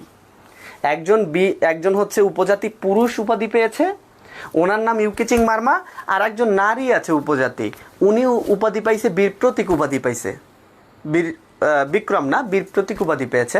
আপনাদেরকে তার নামটা বলতে হবে, দ্রুত একটু জানাই দিব ইউকে চিং মারমা। তার নামটা হচ্ছে কাকুন বিবি। এই যে আমেনা রিয়া বলছে হচ্ছে কাকুন বিবি, উর্মি আক্তার তন্নি আছে আমাদের সাথে, বলছে কাকুন বিবি, মায়াবতী জান্নাত মেহিক আমাদের সাথে যুক্ত আছে, বলছে হচ্ছে কাকুন বিবি, কাঠগোলাপ আমাদের সাথে যুক্ত আছেন, শিফা আক্তার আমাদের সাথে যুক্ত আছেন, তারপর হচ্ছে অনেকে যুক্ত আছি, সবাই বলতেছে হচ্ছে কাকুন বিবি হবে। রাইট, কাকুন বিবি। এই কাকুন বিবি হচ্ছে একমাত্র নারী উপজাতি যিনি মহান মুক্তিযুদ্ধ অবদানের জন্য বীর প্রতীক উপাধি পেয়েছে। বলেন তো কাকুন বিবি কোন সম্প্রদায়ের? উপজাতিরা হচ্ছে মোট 50 প্রকারের উপজাতি বাংলাদেশে বসবাস করে, এর মধ্যে কাকুন বিবি কোন হচ্ছে সম্প্রদায়ের? আপনারা সবাই বলতে পারবেন এটা। কাকুন বিবি হচ্ছে খাসিয়া সম্প্রদায়ের। খাসিয়া, কাকুন বিবি হচ্ছে খাসিয়া সম্প্রদায়ের। ওকে, এই কাকুন বিবির একটা উপাধি আছে বা ডাকনাম আছে, বলতে পারবেন কাকুন বিবির হচ্ছে উপাধিটা কি? কাকুন বিবিতে কোন নামে বেশি ডাকা হইতো? কোন নামে বেশি ডাকা হইতো কাকুন বিবিকে? দ্রুত বলেন, আপনাদের পরীক্ষা এটা বারবার আসছে। কাকুন বিবি নাজিফা আমাদের সাথে যুক্ত আছে, মারিয়া স্বর্ণা যুক্ত আছে, তারপর হচ্ছে স্নেহা যুক্ত আছে, তারপর হচ্ছে সুপ্তা দেবনাথ যুক্ত আছে আমাদের সাথে, তারপর হচ্ছে সমিতা যুক্ত আছে, মিনিকেট যুক্ত আছে, আপনদাস যুক্ত আছে, রিমা যুক্ত আছে, তারপর হচ্ছে নাসরিন আক্তার লাবণী যুক্ত আছে, সাদিয়া আফরিন যুক্ত আছে আমাদের সাথে। সবাই একটু দ্রুত জানাই দেই কোন নামে কাকুন বিবিকে বেশি পরিচিত ছিল? ওনাকে বলা হয়তো মুক্তি বেটি। মুক্তি বেটি বলতে আমরা যাকে আসলে মূলত চিনি, ওনার আসল নামটা হচ্ছে কাকুন বিবি, যার আরেক নাম হচ্ছে মুক্তি বেটি। তাহলে দেখেন প্রিয় ভাই বোন আমার, আমরা কি শিখলাম এই প্রশ্নটা থেকে? আমরা আসলে কি শিখলাম? আমরা শিখলাম এইটুকুই যে ইউকে চিং মারমা উনি হচ্ছে একমাত্র পুরুষ উপজাতি যিনি মহান মুক্তিযুদ্ধ অবদানের জন্য বীর বিক্রম উপাধি পেয়েছে, এবং কাকুন বিবি হচ্ছে একমাত্র নারী উপজাতি যিনি মহান মুক্তিযুদ্ধ অবদানের জন্য বীর প্রতীক উপাধি পেয়েছে। এই কাকুন বিবি হচ্ছে খাসিয়া সম্প্রদায়ের। এই কাকুন বিবির আরেকটা নাম হচ্ছে মুক্তি বেটি, ওনাকে মুক্তি বেটি বললে সবাই ভালোভাবে চেনে। ওকে, পরবর্তী প্রশ্নটা একটু দেখি। মহান মুক্তিযুদ্ধের পর অবৈধ অস্ত্র সংগ্রহের জন্য যে অপারেশন চালানো হয় এটাকে অপারেশন কি বলা হয়? সবাই একটু দ্রুত জানাই দাও, কোন অপারেশন বলা হয়? মহান মুক্তিযুদ্ধের পরে দেশে অনেকগুলো অবৈধ অস্ত্র ছিল, কারণ কি? অনেকে চিন্তা করছে যে অস্ত্র দিয়ে যুদ্ধ করছি এটা আর জমা দিব না, এটা নাতিনাত করে হচ্ছে বের করে দেখাবো, হ্যাঁ, যে এই বন্দুকের পিছন ধরে আমি যুদ্ধ করেছি, তো এটা হচ্ছে জমা দিব না। অনেকে চিন্তা করছে কিছুদিন পরে এই অস্ত্র দিয়ে আবার ডাকাতি করব, এইটা দেয়া যাবে না, ঠিক আছে? এই দেয়া যাবে না বলার পরে বাংলাদেশ স্বাধীন হওয়ার পরে সারা বাংলাদেশে একটা অপারেশন চালানো হয় অবৈধ অস্ত্র সংগ্রহের জন্য। বলতে হবে সেই অপারেশনটার নামটা কি ছিল, দ্রুত একটু জানাই দেন। অপারেশনের নামটা কি ছিল? বাংলাদেশের অবৈধ অস্ত্র সংগ্রহের জন্য যে অপারেশনটা চালানো হয়েছিল আপনাদের বলতে হবে সেই অপারেশনের নামটা আসলে কি ছিল। যারা এখন পর্যন্ত আপনাদের ফ্রেন্ডদেরকে মেনশন করেন নাই, অবশ্যই হচ্ছে ফ্রেন্ডদেরকে মেনশন করে জানাই দিবেন যে ক্লাস শুরু হয়ে গিয়েছে। অপারেশন জ্যাকপট বলতেছে সবাই, অপারেশন জ্যাকপট বললে হবে? অপারেশন ক্লোজ ডোর বলতেছে, অপারেশন সার্চ লাইট বলতেছে, অনেকে অপারেশন সার্চ লাইট বলছে, অনেকে অপারেশন ক্লোজ ডোর বলতেছে। যে যেটা ইচ্ছা সেটা বলেন, কিন্তু চুপ থাকা যাবে না, ঠিক আছে? অলা দল্লিন নাকি জল্লিন, যে কোনো একটার পক্ষ নিলে হবে না, অবশ্যই হচ্ছে যে কোনো একটা পক্ষে যেতে হবে, নীরব থাকলে হবে না, ঠিক আছে? যেহেতু নার্সিংয়ে নেগেটিভ মার্কিং নাই। ওকে ফাইন, স্মৃতির পাতা ক্লোজ ডোর। মহান মুক্তিযুদ্ধের পরে অবৈধ অস্ত্র সংগ্রহের জন্য সারা বাংলাদেশে যে অপারেশনটা চালানো হয় সেটাকে বলা হয় অপারেশন ক্লোজ ডোর। তার মানে অপারেশন ক্লোজ ডোর মানে হচ্ছে অবৈধ অস্ত্র সংগ্রহ। দেশের অবৈধ অস্ত্র সংগ্রহের জন্য যে অপারেশন চালানো হয় সেটাকে বলা হয় অপারেশন ক্লোজ ডোর। ওকে, এটা আসে নাই, অবৈধ অস্ত্র সংগ্রহ লাগবে না। তারা বলছে 25শে মার্চ মধ্যরাতে ঘুমন্ত বাঙালিদের উপরে কোন অপারেশন চালানো হয়? সবাই একটু দ্রুত জানাই দাও। 25শে মার্চ মধ্যরাতে ঘুমন্ত বাঙালিদের উপরে একটা অপারেশন চালানো হয়েছিল, আমরা সবাই জানি। তোমাদের বলতে হবে সেই অপারেশনটার নামটা কি, সেই অপারেশনের নামটা কি। আর অবশ্যই তোমরা যারা আমাদের সাথে যুক্ত আছো, কে বাংলাদেশের কোন জায়গা থেকে যুক্ত আছো, তোমাদের পড়াশোনার কি গতি সেটা কিন্তু আমাকে অবশ্যই জানাবা, যে পড়াশোনা কেমন চলে। ভাইয়াকে অবশ্যই একটু কমেন্টের মাধ্যমে জানাবা যে পড়াশোনা কি মোটামুটি গতিতে আগাচ্ছে নাকি হচ্ছে আগাচ্ছে না, সেই বিষয়টা আমাদের একটু জানাবা। আর হচ্ছে যে জিনিসটা ক্লিয়ার করবা যে দৈনিক তুমি কত ঘন্টা করে আপাতত হচ্ছে পড়ছো, যেটা অনেস্টলি তুমি পড়তেছো সেটাই বলবা। এখানে কোনো হচ্ছে মিথ্যা বলার বা হচ্ছে মস্কারি করার কোনো দরকার নেই। তুমি জাস্ট বলবা যে ভাইয়া আমি আপাতত এত ঘন্টা করে পড়ছি, ঠিক আছে? ওতে তোমার হবে কি না সেটা আমি বলে দিব। আচ্ছা, সবাই একটু দ্রুত জানাই দাও। অপারেশন অবৈধ অস্ত্র সংগ্রহের জন্য সারা দেশে যেটা চালানো হয় সেটা হচ্ছে অপারেশন ক্লোজ ডোর। 25শে মার্চ মধ্যরাতে যে অপারেশনটা চালানো হয় সেটা হচ্ছে অপারেশন সার্চ লাইট। আচ্ছা, বাংলাদেশের মুক্তিবাহিনীরা পাকিস্তানের একটা যুদ্ধ জাহাজ ধ্বংস করে দিছিল, তোমরা জানো? বাংলাদেশের যে মহান মুক্তিযুদ্ধ যারা ছিল তারা মংলা সমুদ্র বন্দরের কাছে পাকিস্তানি একটা যুদ্ধ জাহাজ আসছিল অস্ত্র শস্ত্র খাবার টাবার নিয়ে, এই জাহাজটাকে একেবারে ব্লাস্ট করে ধ্বংস করে দিয়েছিল। এই যে পাকিস্তানের একটা যুদ্ধ জাহাজ ধ্বংস করে দেয়, এই অভিযানটার নাম আসলে কি ছিল বলতে পারবা? বাংলাদেশের একটা সফলতম নৌ অভিযানের নাম কি? তোমরা একটু দ্রুত বলো। বাঙালিদের একটা সফলতম নৌ অভিযানের নাম কি? জানি আমরা, জানি, operation jackpot, right? Operation jackpot এটা হচ্ছে বাংলাদেশের নৌবাহিনী কর্তৃক একটা সফলতম নৌ অভিযান, যেই অভিযানের মাধ্যমে পাকিস্তানের একটা যুদ্ধ জাহাজ আমরা ধ্বংস করে দিয়েছিলাম, ঠিক আছে? ওকে, অপারেশন বিগ বাটটা এখন আসলে অতটা ইম্পর্টেন্ট না। অপারেশন বিগ বাট হচ্ছে 26শে মার্চ প্রথম প্রহরে যে বঙ্গবন্ধুকে গ্রেফতার করার জন্য যে অপারেশনটা চালানো হয়, এই অপারেশনটাকে বলা হয় operation big bird. Okay fine, তাহলে দেখেন কি কি শিখলাম আমরা। অপারেশন সার্চ লাইট পরিচালিত হয়েছিল 25শে মার্চ মধ্যরাতে বাঙালিদের উপরে। আপনারা বলে দিবেন এই অপারেশন সার্চ লাইটের পরিকল্পনাকারীর নাম কি? অপারেশন সার্চ লাইটের পরিকল্পনাকারীর নামটা আপনারা একটু জানাই দিবেন। বাংলাদেশের একটা সফলতম নৌ অভিযান ছিল অপারেশন জ্যাকপট। অপারেশন বিগ বাটটা হচ্ছে বঙ্গবন্ধু গ্রেফতার। অপারেশন ক্লোজ ডোর মানে হচ্ছে অবৈধ অস্ত্র সংগ্রহ। ওকে, পরবর্তী প্রশ্নটা একটু দেখি। মুক্তিযুদ্ধ অবদানের জন্য কতজনকে বীর উত্তম উপাধি দেয়া হয়? বীর উত্তম উপাধি দেয়া হয় কতজনকে বীর উত্তম উপাধি দিয়েছি আমরা? সবাই একটু দ্রুত কমেন্ট করব। যারা কমেন্ট করতেছেন, আর কমেন্ট তোমাদের স্লো কেন, একটু দ্রুত টাইপ করতে হবে তোমাদের, মানে দ্রুত অনেক দ্রুত টাইপ করবা, ঠিক আছে? আমি তোমাদের একটু কমেন্টগুলো দেখবো। কমেন্টে তোমরা একটু জানাবা যে কে কয় ঘন্টা করে পড়তেছো। একে জাহাঙ্গীর আলম আমাদের সাথে যুক্ত আছেন, র ফরমানে লিখছে, র ফরমানে অপারেশন জ্যাকপট। সুমাইয়া আমাদের সাথে যুক্ত আছেন, র ফরমানে আমিনা রিয়া। অপরিচিতা সবাই একটু তোমাদের ঠিকানা বলে দিব এবং বাংলাদেশের কে কোন ব্রাঞ্চে পড়তেছো, বাংলাদেশের কে কোন ব্রাঞ্চে আমরা পড়ছি সেটাও কিন্তু একটু জানাবো যে ভাইয়া আমি বাংলাদেশের এই ব্রাঞ্চে পড়ছি, আমি বাংলাদেশের এই ব্রাঞ্চে পড়ছি, সেটা একটু জানাবো যে কে কোন ব্রাঞ্চে আমরা আছি। মহান মুক্তিযুদ্ধ অবদানের জন্য কোনটা? সবাই কি বলছি? 67 জন, সবাই বলতেছে 67 জন। দেখেন আপনারা, বীর উত্তম বলা হয়েছে, প্রশ্নটা বুঝে একটু অ্যান্সার করবেন। আপনারা অনেকে দেখলাম 7 জন বলছেন, কেন 7 জন বলছেন আসলে আমি জানি না। সিলেট ব্রাঞ্চ থেকে হচ্ছে মেহজাবিন নদিয়া আছে, কে কোন জায়গা থেকে আছি সেটা একটু জানাবো। হাফিজুর রহমান আমাদের সাথে যুক্ত আছেন, তামান্না আক্তার রাখি যুক্ত আছেন, তাসনিম সুলতানা যুক্ত আছেন, নদী ইসলাম নদী যুক্ত আছেন, মেজামিন চাঁদনি যুক্ত আছেন, আসপিকা তুরিন আমাদের সাথে কিন্তু যুক্ত আছে। ওকে, সবাই বলছে 67 জন। ওকে, তাহলে বীর উত্তমের সামনে লিখলাম হচ্ছে 67 জন কি আছে? বীর উত্তম। কিন্তু বীর উত্তম আসে নাই, আসছে তো বীর শ্রেষ্ঠ। এবারে বলেন তো বীর শ্রেষ্ঠ কতজন? আসছে বীর শ্রেষ্ঠ। আপনাকে বলতে হবে বীর শ্রেষ্ঠ কতজন। আপনি কেন ভাই হচ্ছে বীর উত্তম বলেন 67 জন? বীর শ্রেষ্ঠটা আপনাদের নার্সিং পরীক্ষায় অলরেডি আসছে যে বীর শ্রেষ্ঠের সংখ্যা কতজন।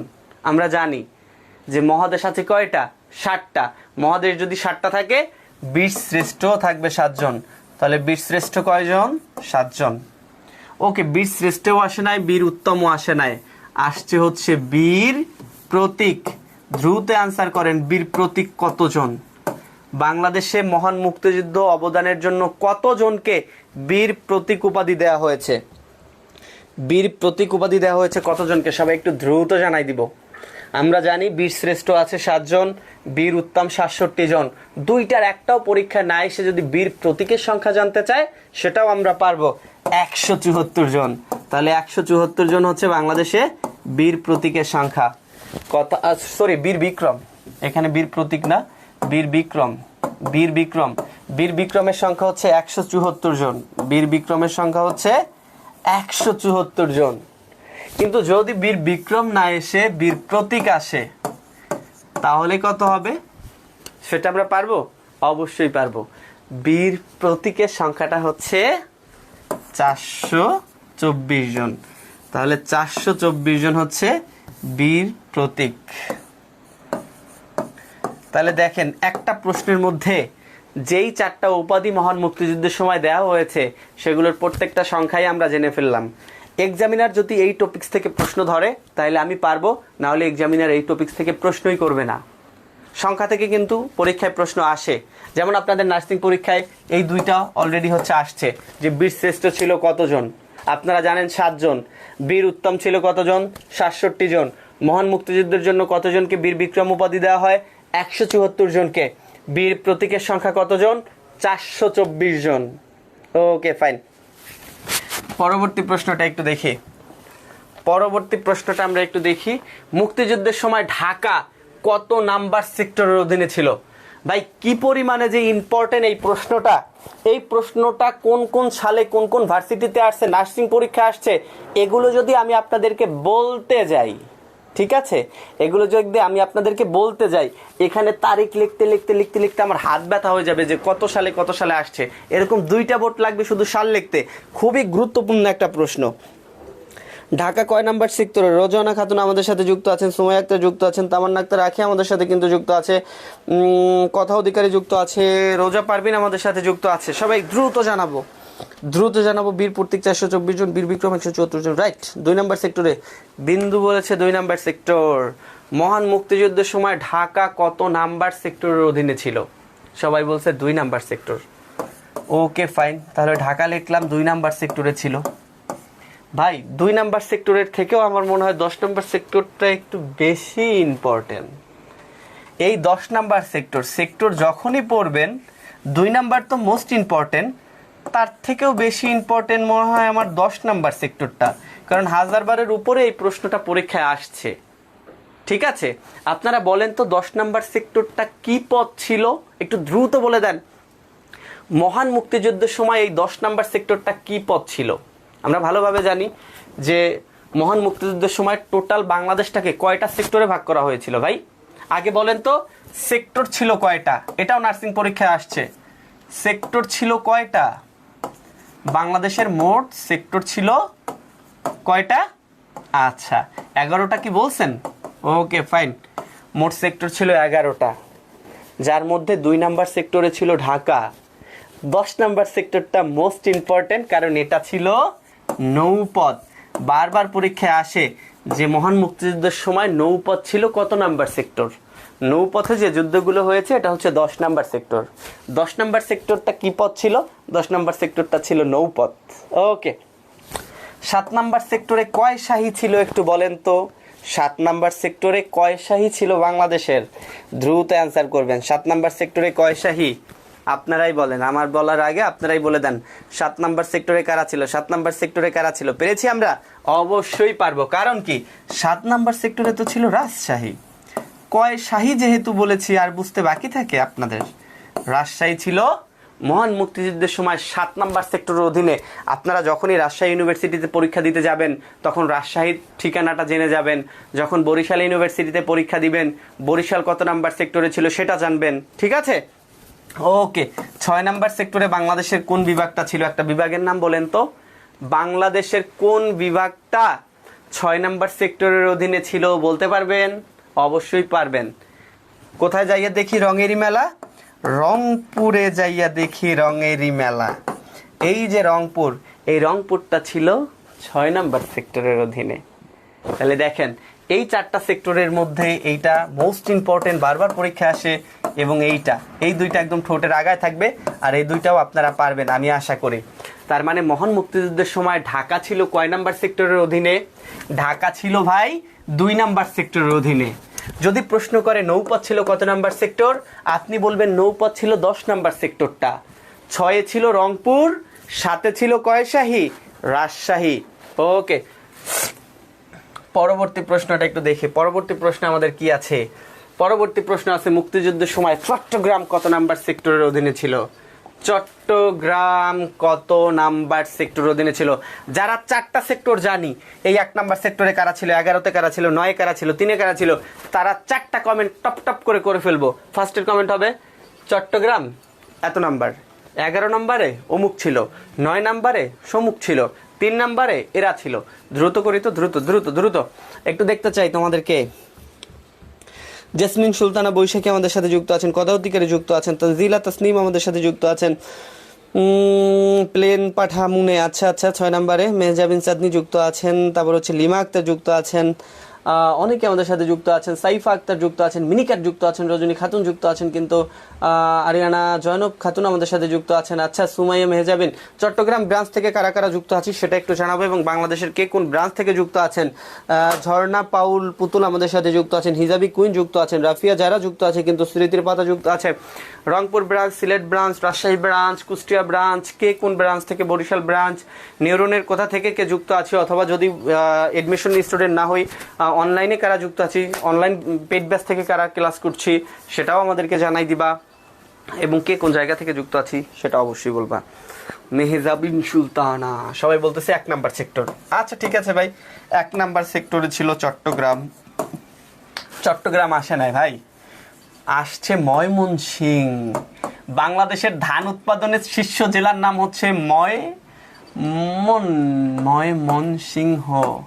ময়মনসিংহ এটা হচ্ছে বাংলাদেশের ধান উৎপাদনে বর্তমানে শীর্ষ জেলা। এইটা আসছে পরীক্ষায় যে ময়মনসিংহ কত নাম্বার সেক্টরের অধীনে ছিল, ময়মনসিংহ কত নাম্বার সেক্টরের অধীনে ছিল। আমরা জানি ময়মনসিংহ ছিল 11 নাম্বার সেক্টরের অধীনে। ময়মনসিংহ, আচ্ছা ময়মনসিংহ হচ্ছে 11 নাম্বার সেক্টরের অধীনে। 1 নাম্বার সেক্টরে ছিল চট্টগ্রাম। 1 নাম্বার সেক্টরের আবার সেক্টর কমান্ডার ছিল শহীদ প্রেসিডেন্ট জিয়াউর রহমান, উনি ছিল 1 নাম্বার সেক্টরের সেক্টর কমান্ডার। ওকে, 9 নাম্বার সেক্টরে কারা ছিল বলতে পারবেন? 9 নাম্বার সেক্টরে বাংলাদেশের 2টা বিভাগের নাম আছে, একটা হচ্ছে আইতেশাল জাইতেশাল, মগবাড়ি বরিশাল। ঠিক আছে, তাহলে 9 নাম্বার সেক্টরে ছিল বরিশাল। আর একটা নাম আপনারা বলেন তো, আর একটা নাম একটু আপনারা বলেন কাইন্ডলি। একটা হচ্ছে বরিশাল ছিল, আর একটা কারা ছিল? বরিশাল এবং কারা ছিল 9 নাম্বার সেক্টরে? খুলনা। রাইট, বরিশাল এবং খুলনা ছিল 9 নাম্বার সেক্টরে। আচ্ছা, 3 নাম্বার সেক্টরে বাংলাদেশের যে জায়গাটা আছে এই জায়গাটার নামের শেষে গঞ্জ আছে, গঞ্জ, একটা হিংস দিয়ে দিলাম। 3 নাম্বার সেক্টরটায় বাংলাদেশের যেই জায়গাটা আছে এই জায়গাটার শেষে গঞ্জ আছে। এখন বলতে পারেন ভাইয়া আপনার বাসা মির্জাগঞ্জ থানায়, এখন মির্জাগঞ্জ নাকি? আচ্ছা, দেখি কে কোন গঞ্জটা বলে। দ্রুত, তিনে ছিল কোন গঞ্জ? ওকে, 3 নাম্বারে সাদিয়া আফরিন তো বলেই দিয়েছে। ঠিক আছে, তাহলে দেখেন 1 নাম্বার সেক্টরে ছিল চট্টগ্রাম, বাংলাদেশের মহান মুক্তিযুদ্ধের সময় 11 নাম্বার সেক্টরে ছিল ময়মনসিংহ, 9 নাম্বার সেক্টরে ছিল বরিশাল এবং খুলনা, 3 নাম্বার সেক্টরে ছিল কোন গঞ্জ? ওকে, সবাই বলছে কিশোরগঞ্জ, সবাই বলছে Kishoreganj. Fine, thank you thank you thank you thank you thank you thank you so much. 10 নম্বর সেক্টর, মুক্তিযুদ্ধ চলাকালীন সময় কোন তারিখে বুদ্ধিজীবীদের উপর হত্যাকাণ্ড পরিচালিত হয়, অথবা আমরা বুদ্ধিজীবী দিবসটা পালন করি কত তারিখে? দেখেন, একটা দেশে যখন যুদ্ধ পরিচালিত হয় তখন ওই দেশের ঘাঁটিগুলোর উপরে প্রথমে আক্রমণ চালায়, তারপরে ওই দেশের নেতাকর্মী যারা বুদ্ধিজীবী আছে তাদেরকে হত্যা করা হয়। তো তেমনই একটি নৃশংসতম হত্যাযজ্ঞ চালিয়েছিল। কত তারিখে সেটা আপনাদেরকে বলতে হবে, যেই তারিখে আমরা বুদ্ধিজীবী দিবস পালন করি প্রতি বছর। তো যদি প্রশ্ন করা হয় বুদ্ধিজীবী দিবস কত তারিখে পালিত হয়, আপনারা কি বলতে পারবেন না প্রিয় ভাই বোন আমার? বুদ্ধিজীবী দিবস কত তারিখে পালিত হয়? বুদ্ধিজীবী দিবস কত তারিখে পালিত হয়? দ্রুত একটু অ্যান্সার করবেন, দ্রুত, সময় লাগবে না কোনো। হ্যাঁ, একটু সময় নেওয়া যাবে না, একটু সময় নেওয়া যাবে না, একটু সময় নিব না আমরা। মহান মুক্তিযুদ্ধের সময় সুফিয়া আক্তার আমাদের সাথে যুক্ত আছে, সুফিয়া আক্তার যুক্ত আছে আমাদের সাথে। সি হবে 14 ডিসেম্বর বলতেছে, রাইট। আমরা স্বাধীনতা অর্জন করার ঠিক 2 দিন আগে আমরা স্বাধীনতাটা অর্জন করছিলাম কত তারিখে আপনারা বলতে পারবেন? 16ই ডিসেম্বর 1971 আমাদের বিজয় দিবস, আমরা বিজয় লাভ করছিলাম। ঠিক তার 2 দিন আগে আমাদের বুদ্ধিজীবীদেরকে হত্যা করা হয়। তারিখটা ছিল 14ই ডিসেম্বর 1971। আর এই 14ই ডিসেম্বর তারিখটা আমরা প্রতি বছর বুদ্ধিজীবী দিবস পালন করি। বুদ্ধিজীবী দিবসটা 14ই ডিসেম্বর। আপনারা অনেকেই সঠিক উত্তর দিয়েছেন, একেবারে অন্তরস্থল থেকে ধন্যবাদ জানাই। আপনাদের কোন জেলায় কোনটা দর্শনীয় স্থান আছে আমাকে একটু কাইন্ডলি জানাবেন, যে ভাইয়া আমাদের জেলায় এটা আছে, আমাদের জেলায় ওটা আছে, তাহলে আমরা কিন্তু পরের বার ওইখানে ঘুরতে যাব। ঠিক আছে, একটু জানান তো কার জেলা কোন দিক দিয়ে সেরা, একটু পাল্লা দেন তো, যে ভাইয়া আমাদের জেলা আসলে এটা দেখতে পারবেন, ওটা দেখতে পারবেন। ঠিক আছে ভাইয়া, সাইফা না তো সাফিয়া, সাফিয়া হবে, সাফিয়া পরে দিয়েছি, সাফিয়া। দেখো, বাংলাদেশের বিজয় দিবস পালিত হয় কোন তারিখে? কোন তারিখে বিজয় দিবস পালিত হয়? খুবই কঠিন একটা প্রশ্ন। আমরা মাঝে মাঝে এইসব প্রশ্নে গিয়েও ভুল করি, মনে হয় যে 26শে মার্চ, নাইলে কি জানি, একটু গোলমাল পাকাই ফেলাই সহজ প্রশ্নেও। ওকে, আমরা সবাই জানি বাংলাদেশের বিজয় দিবসটা 16ই ডিসেম্বর। তাহলে 16ই ডিসেম্বর কি দিবস? বিজয় দিবস। ওকে, এই বিজয় দিবস না এসে, দেখেন বিজয় দিবসটা না এসে যদি কি দিবস আছে? জাতীয় পতাকা দিবস আছে। বিজয় দিবস আমরা জানলাম যে বিজয় দিবস 16ই ডিসেম্বর, এটার সামনে লিখলাম বিজয়, কিন্তু বিজয় না এসেছে পতাকা। জাতীয় পতাকা দিবস কত তারিখে? দ্রুত অ্যান্সার করবেন আপনারা, মানে রোবোটিক গতিতে সঠিক উত্তরটা জানাবেন। সঠিক উত্তরটা জানাইতে হলে আপনাকে রোবট হয়ে যেতে হবে। দ্রুত, বিজয় দিবস 16ই ডিসেম্বর, আপনারা পারছেন, কিন্তু 16ই ডিসেম্বর আসে নাই, বিজয় দিবস আসে নাই, আসছে জাতীয় পতাকা দিবস কত তারিখে? আপনি সেটাও পারবেন, আপনাকে বলতে হবে 2রা মার্চ জাতীয় পতাকা দিবস। 2 মার্চ কি দিবস? জাতীয় পতাকা দিবস। যারা এখন পর্যন্ত জাতীয় পতাকা লেখি নাই তারা দ্রুত জানাই দিব, পতাকা পতাকা পতাকা পতাকা পতাকা পতাকা লিখে দেই। পতাকা দিবস 2 মার্চ। ওকে, পতাকা না এসে যদি আপনাকে বলে বাংলাদেশের স্বাধীনতা দিবস কত তারিখে? স্বাধীনতা দিবস কত তারিখে? সবাই একটু দ্রুত জানাবো, বাংলাদেশের স্বাধীনতা দিবস কত তারিখে? আমরা দেখেন বিজয় দিবস 16ই ডিসেম্বর, পতাকা দিবস 2 মার্চ। প্রত্যেক বছর 2 মার্চ জাতীয় পতাকা দিবস পালিত হয়। এটাও না এসে যদি আসে স্বাধীনতা দিবস কত তারিখে?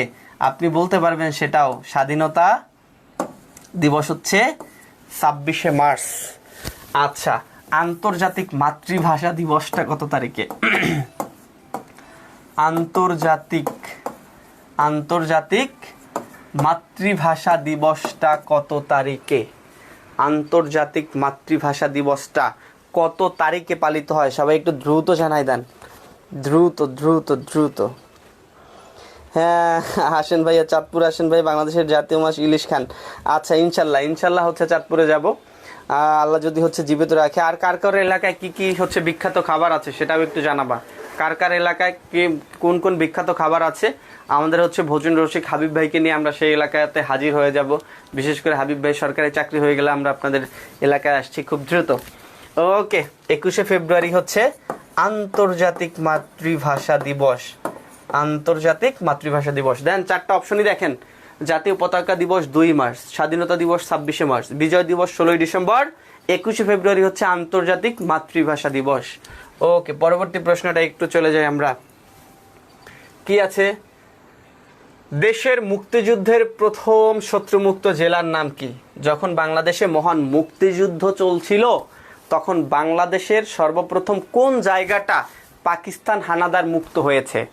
সর্বপ্রথম কোন জেলাটা শত্রু মুক্ত হয়েছে? সবাই একটু দ্রুত জানাই দিব, আমি আপনাদের কমেন্টগুলো পড়তে চাচ্ছি।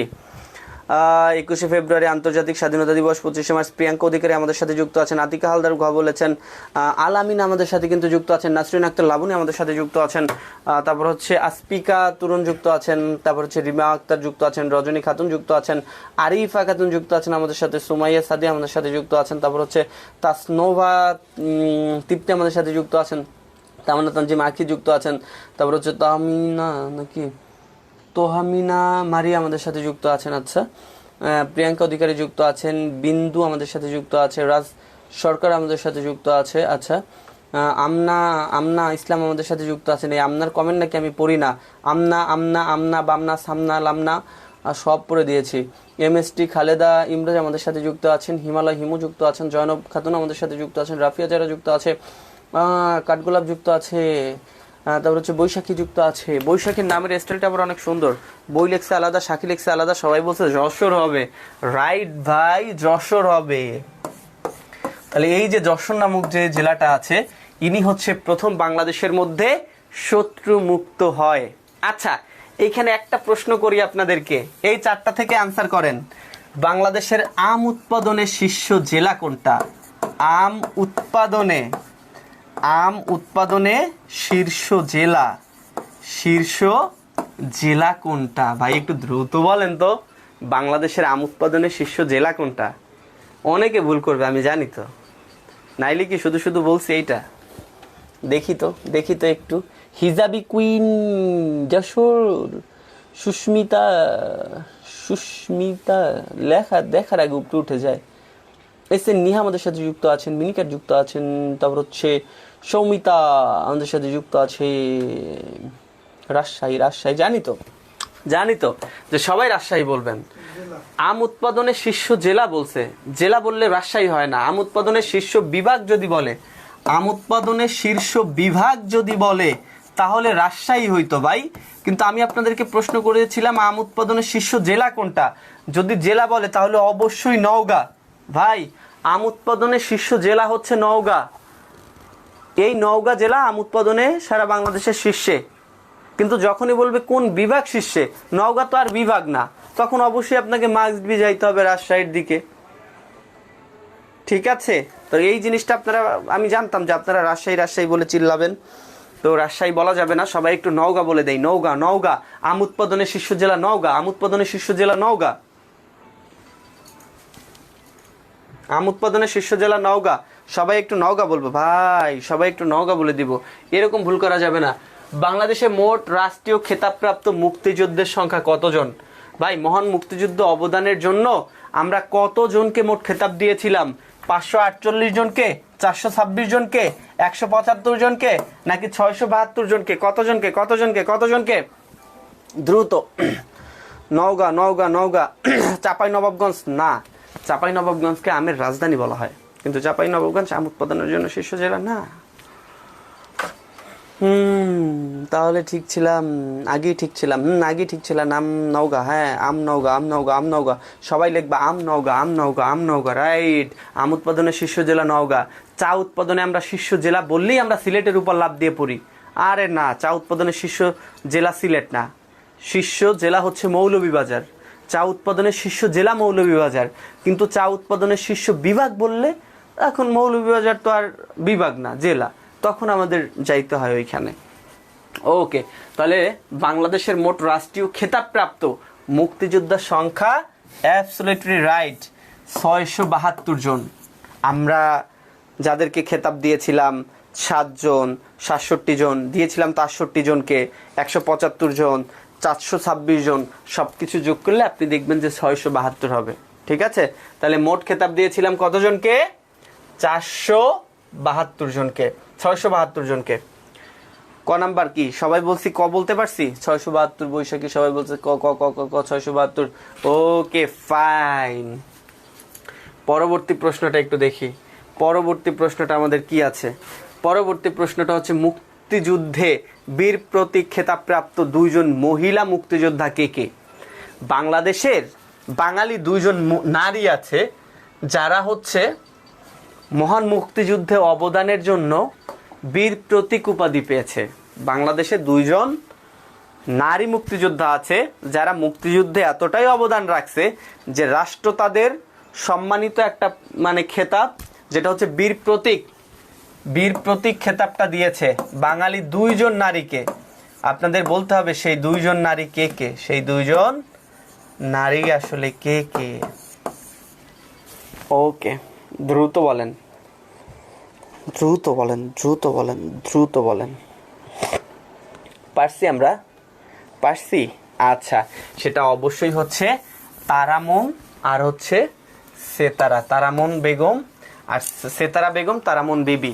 এই 2 জন হচ্ছে মহান মুক্তিযুদ্ধ অবদানের জন্য বীর প্রতীক উপাধি পেয়েছিল। এটা কিন্তু মোস্ট ইম্পর্ট্যান্ট একটা প্রশ্ন। কোন বাঙালি নারী মহান মুক্তিযুদ্ধ অবদানের জন্য বীর প্রতীক উপাধি পেয়েছিল? একজন হচ্ছে তারামন বিবি আর একজন হচ্ছে সেতারা বেগম, এই 2 জন। ঠিক আছে, আচ্ছা, প্রশ্ন যদি এরকম আসে যে জননী সাহসিকা বলা হয় কাকে? জননী সাহসিকা, সাহসিকা বলা হয় কাকে? দ্রুত একটু অ্যান্সার করেন তো, যারা যারা জানেন তারা একটু দ্রুত অ্যান্সার করেন। এই 4টার মধ্যেই ওনার নাম আছে, এই 4টার মধ্যে একজনের নাম আছে যাকে জননী সাহসিকা বলা হয়। পরীক্ষায় বারবার আসে, নিচের কাকে জননী সাহসিকা বলা হয়? নিচের কারে ভাই জননী সাহসিকা বলা হয়? একটু দ্রুত জানাবেন। সবাই বলছে হচ্ছে মিনিকেট থেকে শুরু করে ঝর্ণা আক্তার, তারপর হচ্ছে রুনা লায়লা, বাংলাদেশের একজন বিখ্যাত কণ্ঠশিল্পী রুনা লায়লা আমাদের সাথে যুক্ত আছেন, আব্দুল হান্নান ফরাজি। ছেলেদের আসলে কমেন্ট পাওয়া তো অনেক হচ্ছে দায়। তারপর হচ্ছে আরোহী স্নেহা আমাদের সাথে যুক্ত আছে, রাজ সরকার আমাদের সাথে যুক্ত আছে, সুফিয়া বেগম আমাদের সাথে যুক্ত আছে, কাঠগোলাপ জাকির হাসান আমাদের সাথে যুক্ত আছেন। আচ্ছা, বেগম সুফিয়া কামালকে বলা হয় জননী সাহসিকা। পারা যাবে? ওকে ফাইন, পরবর্তী প্রশ্নে চলে যাই। তাহলে দেখেন, মহান মুক্তিযুদ্ধের জন্য বীর প্রতীক খেতাব পেয়েছে বাংলাদেশের 2 জন নারী মুক্তিযোদ্ধা। একজন হচ্ছে তারামন আর একজন হচ্ছে কয়তারা, সেতারা। আর একজনকে হচ্ছে জননী সাহসিকা বলা হয়, সেটা আমরা শিখলাম। বেগম সুফিয়া কামালকে জননী সাহসিকা বলা হয়। পরবর্তী প্রশ্নটা দেখি, বাংলাদেশের কোন নারী মুক্তিযোদ্ধা মুক্তি বেটি নামে পরিচিত? এটা অনেকবার পরীক্ষায় আসছে। বাংলাদেশের কোন নারী মুক্তিযোদ্ধা মুক্তি বেটি নামে পরিচিত? কোন নারী উপজাতি, কোন নারী উপজাতি মহান মুক্তিযুদ্ধের জন্য বীর প্রতীক উপাধি পেয়েছে? সেম প্রশ্ন, অ্যান্সার একটা। একটা হচ্ছে কোন নারী মুক্তিযোদ্ধা মুক্তি বেটি নামে পরিচিত, আর একটা হচ্ছে কোন নারী উপজাতি মহান মুক্তিযুদ্ধ অবদানের জন্য বীর প্রতীক উপাধি পেয়েছে। কারা কারা হচ্ছে বলতে পারবো এটার অ্যান্সার? কারা কারা বলতে পারবো? দ্রুত। রজনী খাতুন, যারা এখন পর্যন্ত ক্লাসটাতে একটা লাইক করি নাই, তারা এখনো কেন লাইক করি নাই? কারণটা হচ্ছে বলতে হবে। কাকুন বিবি বলছে, কাকুন বিবি। তারামুন বিবি কেন বলছে? তারামুন বিবি কে বলছে? ধরে মার দিব। সবাই বলছে হচ্ছে কাকুন বিবি, রাইট। আমরা জানি যে বাংলাদেশের মহান মুক্তিযুদ্ধ অবদানের জন্য একজন উপজাতি আছে যাকে বীর প্রতীক উপাধি দেওয়া হয়েছে, ওনার নাম হচ্ছে কাকন বিবি। উনি কোন সম্প্রদায়ের বলছিলাম একটু দ্রুত জানান তো কোন সম্প্রদায়ের? উনি হচ্ছে খাসিয়া সম্প্রদায়ের। এই কাকন বিবিরই আর একটা নাম হচ্ছে মুক্তি বেটি।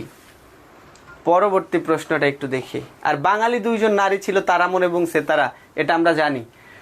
মুক্তিযুদ্ধ চলাকালে বাংলাদেশকে স্বীকৃতি প্রদানকারী প্রথম দেশ কোনটা? সবাই একটু দ্রুত জানাই দিব। এই প্রশ্নটা অনেকবার পরীক্ষায় আসে যে কোন দেশ আমাদেরকে প্রথম স্বীকৃতি দিয়েছে। এটা 2022-23 সালের আগের কোনো এডিশনের বই যদি আপনি পড়েন তাহলে অ্যান্সার পাবেন একটা, এখন বর্তমানে আরেকটা। আমাদের দেশের সাথে ভারতের এতই সম্পর্ক ভালো ছিল যে আমরা ইতিহাস বদলে দিয়েছিলাম। বাংলাদেশকে প্রথম স্বাধীনতার স্বীকৃতি দিয়েছিল অন্য একটা রাষ্ট্র, কিন্তু আমরা তাদেরকে ভালোবেসে বলতাম যে না, ভারত আমাদের প্রথম স্বাধীনতার স্বীকৃতি দিয়েছিল। কিন্তু আসল ইতিহাসটা হচ্ছে ভারত না, ভারতের আগে আমাদেরকে একটা রাষ্ট্র স্বাধীনতার স্বীকৃতি দিয়েছিল, সেই রাষ্ট্রটার নাম হচ্ছে ভুটান। কয়টান? ভুটান। যেই প্রশ্নটা সঠিক উত্তর করছে উর্মি আক্তার তন্নি, তার আগেও কে যেন করছে, উপরে উঠে গেল, থাক পড়তে পারি নাই তো শেষ, এখন কি করব। এই যে ভারত বলছে মদিনা ইসলাম, ভারত বলা যাবে না। ভারত বাংলাদেশকে আগে স্বাধীনতার স্বীকৃতি দেয় নাই, আগে দিছে ভুটান। তারিখ একই তারিখ ছিল, 6 ডিসেম্বর। দুইজনই হচ্ছে 6 ডিসেম্বর 1971 সালে বাংলাদেশকে স্বাধীনতার স্বীকৃতি দিছে। ভুটান দিয়েছিল আনুমানিক সকাল 10টার দিকে, আর ভারত দিয়েছিল 11টা 30 মিনিটে। ঠিক আছে, তার মানে ভারত বলা যাবে না। সবাই একটু ভুটান বলো, ভুটান। বাংলাদেশকে প্রথম স্বাধীনতার স্বীকৃতি দিয়েছিল কয়টান? ভুটান। পরবর্তী প্রশ্নটা একটু দেখি আমরা। মুক্তিযুদ্ধের প্রধান সেনাপতি কে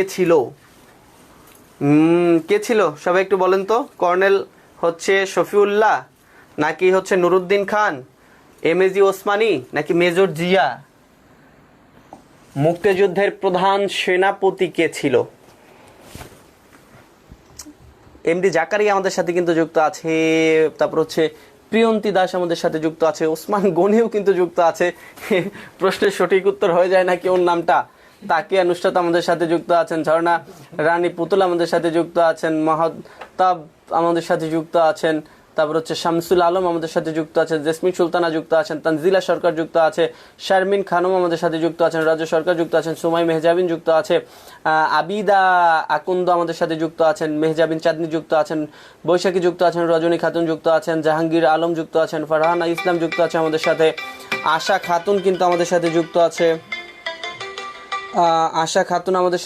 আছে, তারপর হচ্ছে কাজী মাইশা তাবাসসুম মাহি আমাদের সাথে যুক্ত আছেন, তারপর হচ্ছে রিয়া আক্তার সমাপ্তি যুক্ত আছেন, মিনিকার যুক্ত আছেন, হিমালয় হিমু কিন্তু আমাদের সাথে যুক্ত আছে, রুনা লায়লার কণ্ঠে আমরা একটা হচ্ছে ঝমকালো গান শুনতে চাই। আসলে মুক্তিযুদ্ধের প্রধান সেনাপতি ছিল এমএজি ওসমানী, যার হচ্ছে কবরটা মানে মাজারটা হচ্ছে শাহজালাল রহমতুল্লাহ আলার যে মাজারটা যেখানে অবস্থিত ওই পাহাড়েই কিন্তু ওনার হচ্ছে কবরটা আছে। তো আমরা যখনই যাই মাঝে মাঝে কিন্তু হচ্ছে দেখে আসি সিলেট গেলে।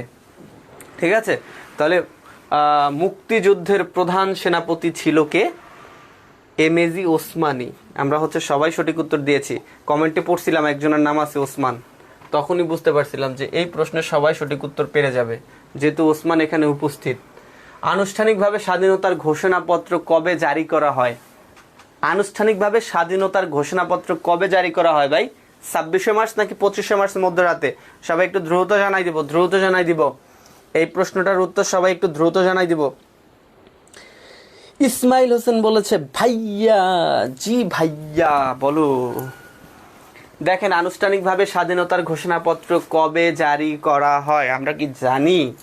জানার তো কথা। 10 এপ্রিল 1971 সালে মুজিবনগর সরকার কি হয়েছিল? বাংলাদেশের প্রথম সরকার গঠিত হয়েছিল 10 এপ্রিল 1971 সালে। প্রথম সরকারটা গঠিত হয়েছিল। এই সরকারটা শপথ বাক্য পাঠ করেছিল আমরা জানি 17 এপ্রিল। প্রশ্ন তো সেটা না, প্রশ্ন হচ্ছে স্বাধীনতার ঘোষণাপত্র জারি করা হয় কত তারিখে। আমরা জানি যেই তারিখে প্রথম সরকারটা গঠন করা হয়েছিল এই 10ই এপ্রিল তারিখে স্বাধীনতার ঘোষণাপত্র জারিও করা হয়।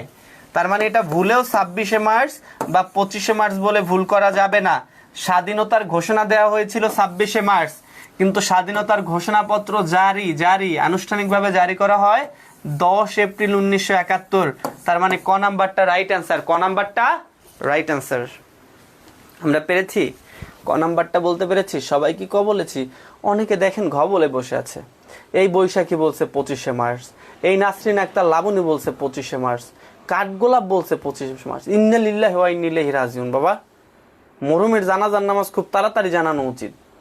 এই প্রশ্নটা তো আমরা একেবারে ফার্স্ট প্রশ্নেই সমাধান করে আসছিলাম ভাই, এরকম তো হওয়ার কথা ছিল না। আমি আগেই আপনাদেরকে ক্লিয়ার করছিলাম ফার্স্ট প্রশ্নে যে এই দুইটা প্রশ্ন একেবারে খুবই ক্লোজ। এই দুইটা প্রশ্ন তো আমরা ভুল করে ফেলবো। একটা হচ্ছে স্বাধীনতার ঘোষণা, যেটা আওয়ামী লীগ সরকার আমলে বলছে যে স্বাধীনতার ঘোষক হচ্ছে শেখ মুজিবুর রহমান। বিএনপি তারা আবার স্লোগান দেয় স্বাধীনতার ঘোষক জিয়া, ভয় করে না বুলেট বোমা। এখন ক্ষমতা আছে ডক্টর ইউনূস, উনি কেন কয় কি হচ্ছে শেখ মুজিব কির জিয়া, স্বাধীনতার ঘোষণা দিলাম তো আমি। সার্জিস আলম খানা যাই বলে কালুরহাট বেতার কেন্দ্রে আমি সবার আগে দৌড়ে পৌঁছাইলাম, ঘোষণা দিলাম আমি। ঠিক আছে, এই যে স্বাধীনতার ঘোষণা এইটা দেয়া হয়েছিল 26শে মার্চ, কিন্তু যখনই তোমাকে বলবে স্বাধীনতার ঘোষণাপত্র জারি করা হয় কত তারিখে বা এটাকে হচ্ছে আনুষ্ঠানিকভাবে ঘোষণা করা হয় কত তারিখে, তখন তোমাকে বলতে হবে 10ই এপ্রিল, যেদিন বাংলাদেশের প্রথম সরকার গঠিত হয় এই তারিখে বাংলাদেশের স্বাধীনতা ঘোষণাপত্রটা জারি করা হয়। ভুল করা যাবে না, সবাই 10ই এপ্রিল লেখো। 10ই এপ্রিল স্বাধীনতা ঘোষণাপত্র জারি, স্বাধীনতা ঘোষণাপত্র জারি 10ই এপ্রিল। বৈশাখী খাতুন তোমার নাম বলে দিয়েছি। ইস ভাইয়া আমার নাম কেন বলছেন না? বলেছি, অনেকবার বলেছি, আরও বলবো। মুনিয়া ইসলাম আনিকা আমাদের সাথে যুক্ত আছেন, তানজিলা তাসলিম যুক্ত আছেন, সাথী বিন্দু আমাদের সাথে যুক্ত আছেন, সবারটাই বলবো। কিন্তু আপনারা এরকম ভুলভাল করলে তো হবে না ভাই। জাকারিয়া সারাবেন পুঁতি পরে যদি শোনাবেন বেডে না মাতারি, তাইলে হইল। এই প্রশ্নটা তো আমরা ফার্স্টেও সমাধান করে আসলাম যে স্বাধীনতার শুধু ঘোষণা বললে 26শে মার্চ, কিন্তু যখনই জারি কথাটা উল্লেখ থাকবে তখন আর 26শে মার্চ বললে হবে না, তখন 10ই এপ্রিল অ্যান্সার করতে হবে।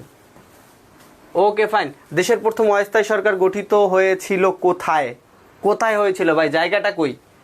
প্রথম যে বাংলাদেশের অস্থায়ী সরকারটা আমরা গঠন করছিলাম, এটা কি গঠন করছিলাম ঢাকায়, মেহেরপুরের, চট্টগ্রামে নাকি আগরতলায়? কোন তলায় বসে আমরা দেশের প্রথম সরকারটা গঠন করছিলাম? বারবার পরীক্ষায় প্রশ্ন আসে, বারবার পরীক্ষায় প্রশ্ন আসে।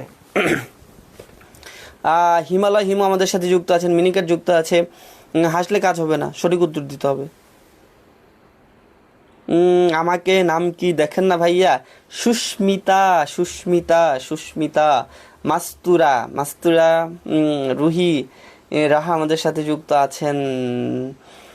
সুফিনা, এর নাম আবার আমি নাকি ভুল পড়ি। ওরে বরিশিল্লা রে। মেহেরপুর, মেহেরপুর, মেহেরপুর, মেহেরপুর, মেহেরপুর, মেহেরপুর, মেহেরপুর। Okay fine. মেহেরপুর কিসের পুর? মেহেরপুর, কয়পুর, মেহেরপুর, সবাই বলতেছে খ খ খ খ খ। আচ্ছা, এই প্রথম যে সরকারটা গঠন করা হয়েছিল এটা গঠন করা হয়েছে কুষ্টিয়ার মেহেরপুরে। কুষ্টিয়ার মেহেরপুরের বৈদ্যনাথ তলায়। যদি আরো ডিপে যেতে চায় তাহলে বলবা বৈদ্যনাথ তলা, বৈদ্যনাথ তলা।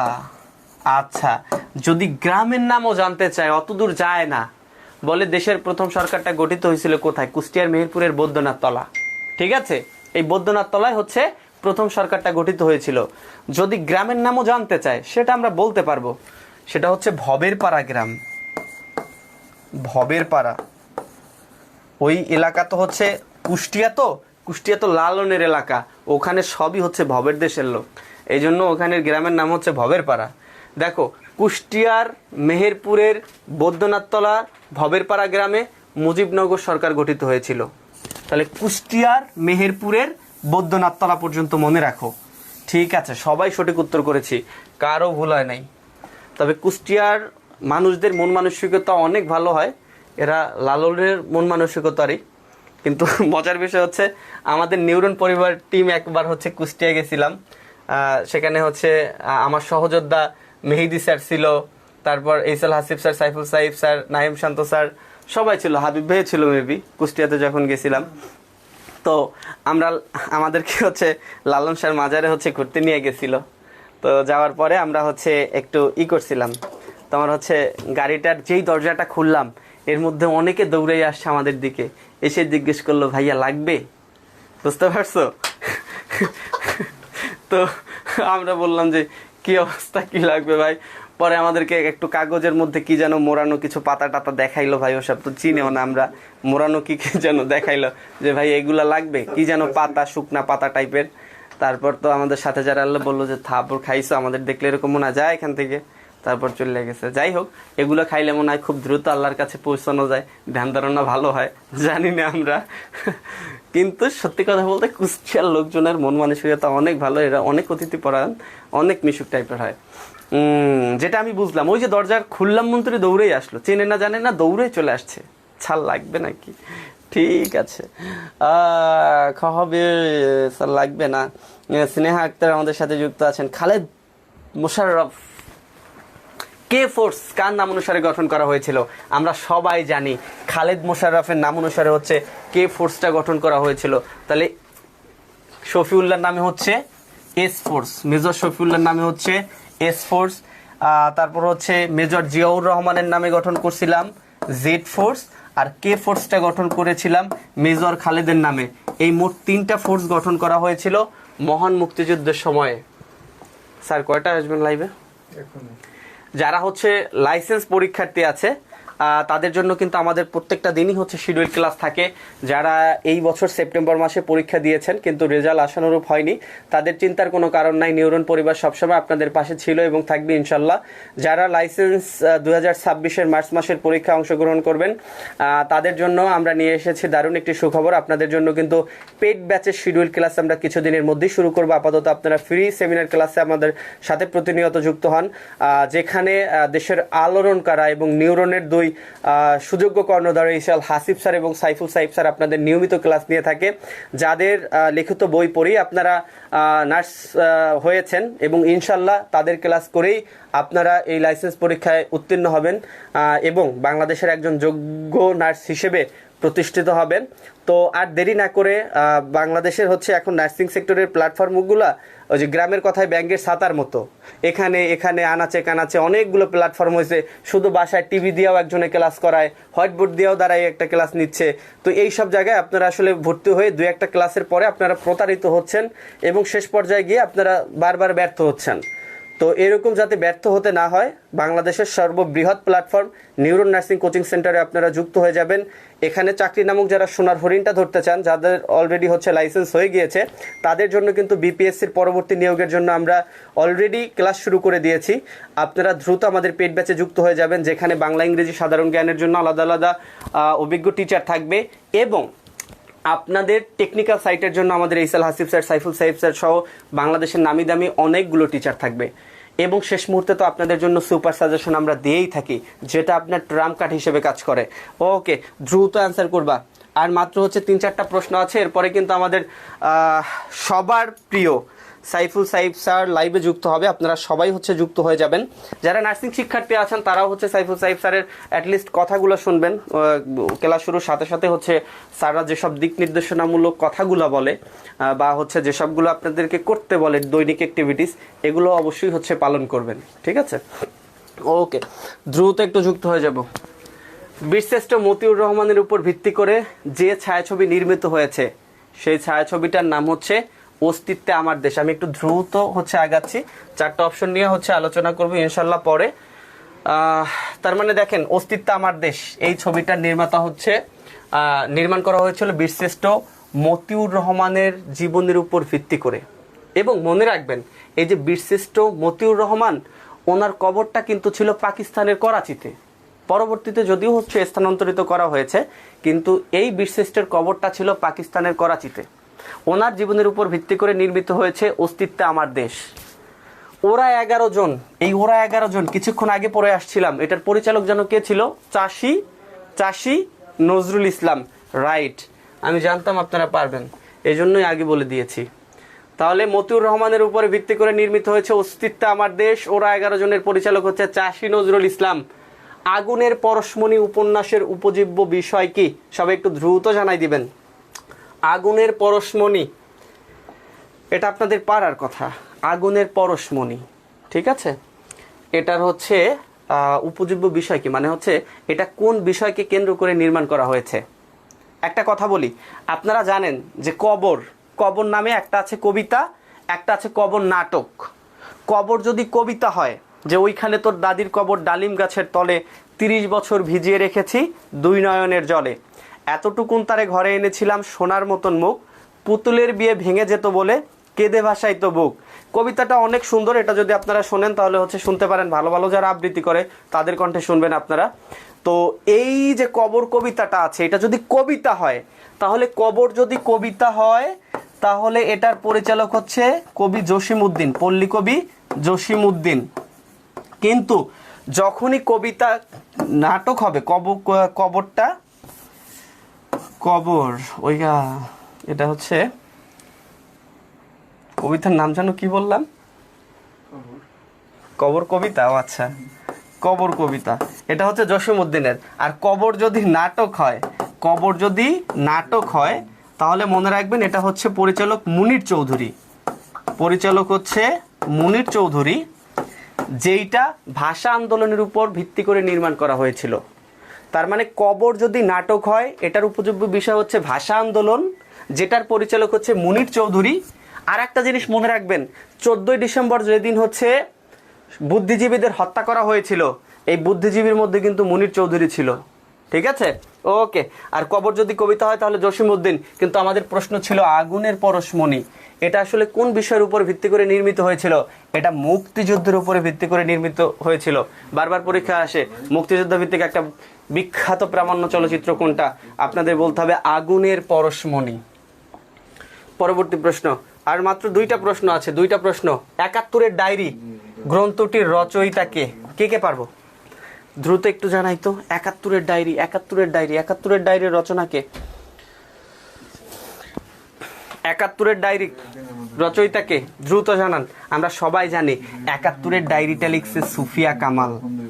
71-এর ডায়েরি বিখ্যাত যে গ্রন্থটা, এটার রাইটার হচ্ছে সুফিয়া কামাল, ঠিক আছে। Okay fine. পরবর্তী প্রশ্ন, 71-এর ডায়েরি সুফিয়া কামাল, 71-এর ডায়েরি সুফিয়া কামাল। মুক্তিযুদ্ধ জাদুঘর কোথায় অবস্থিত? মুক্তিযুদ্ধ জাদুঘরটা কোথায় অবস্থিত? আর মাত্র একটা প্রশ্ন, আর একটা মাত্র প্রশ্ন, সবাই একটু দ্রুত চলে যাব। তানজিলা আক্তার মিম, জি আচ্ছা, আপনার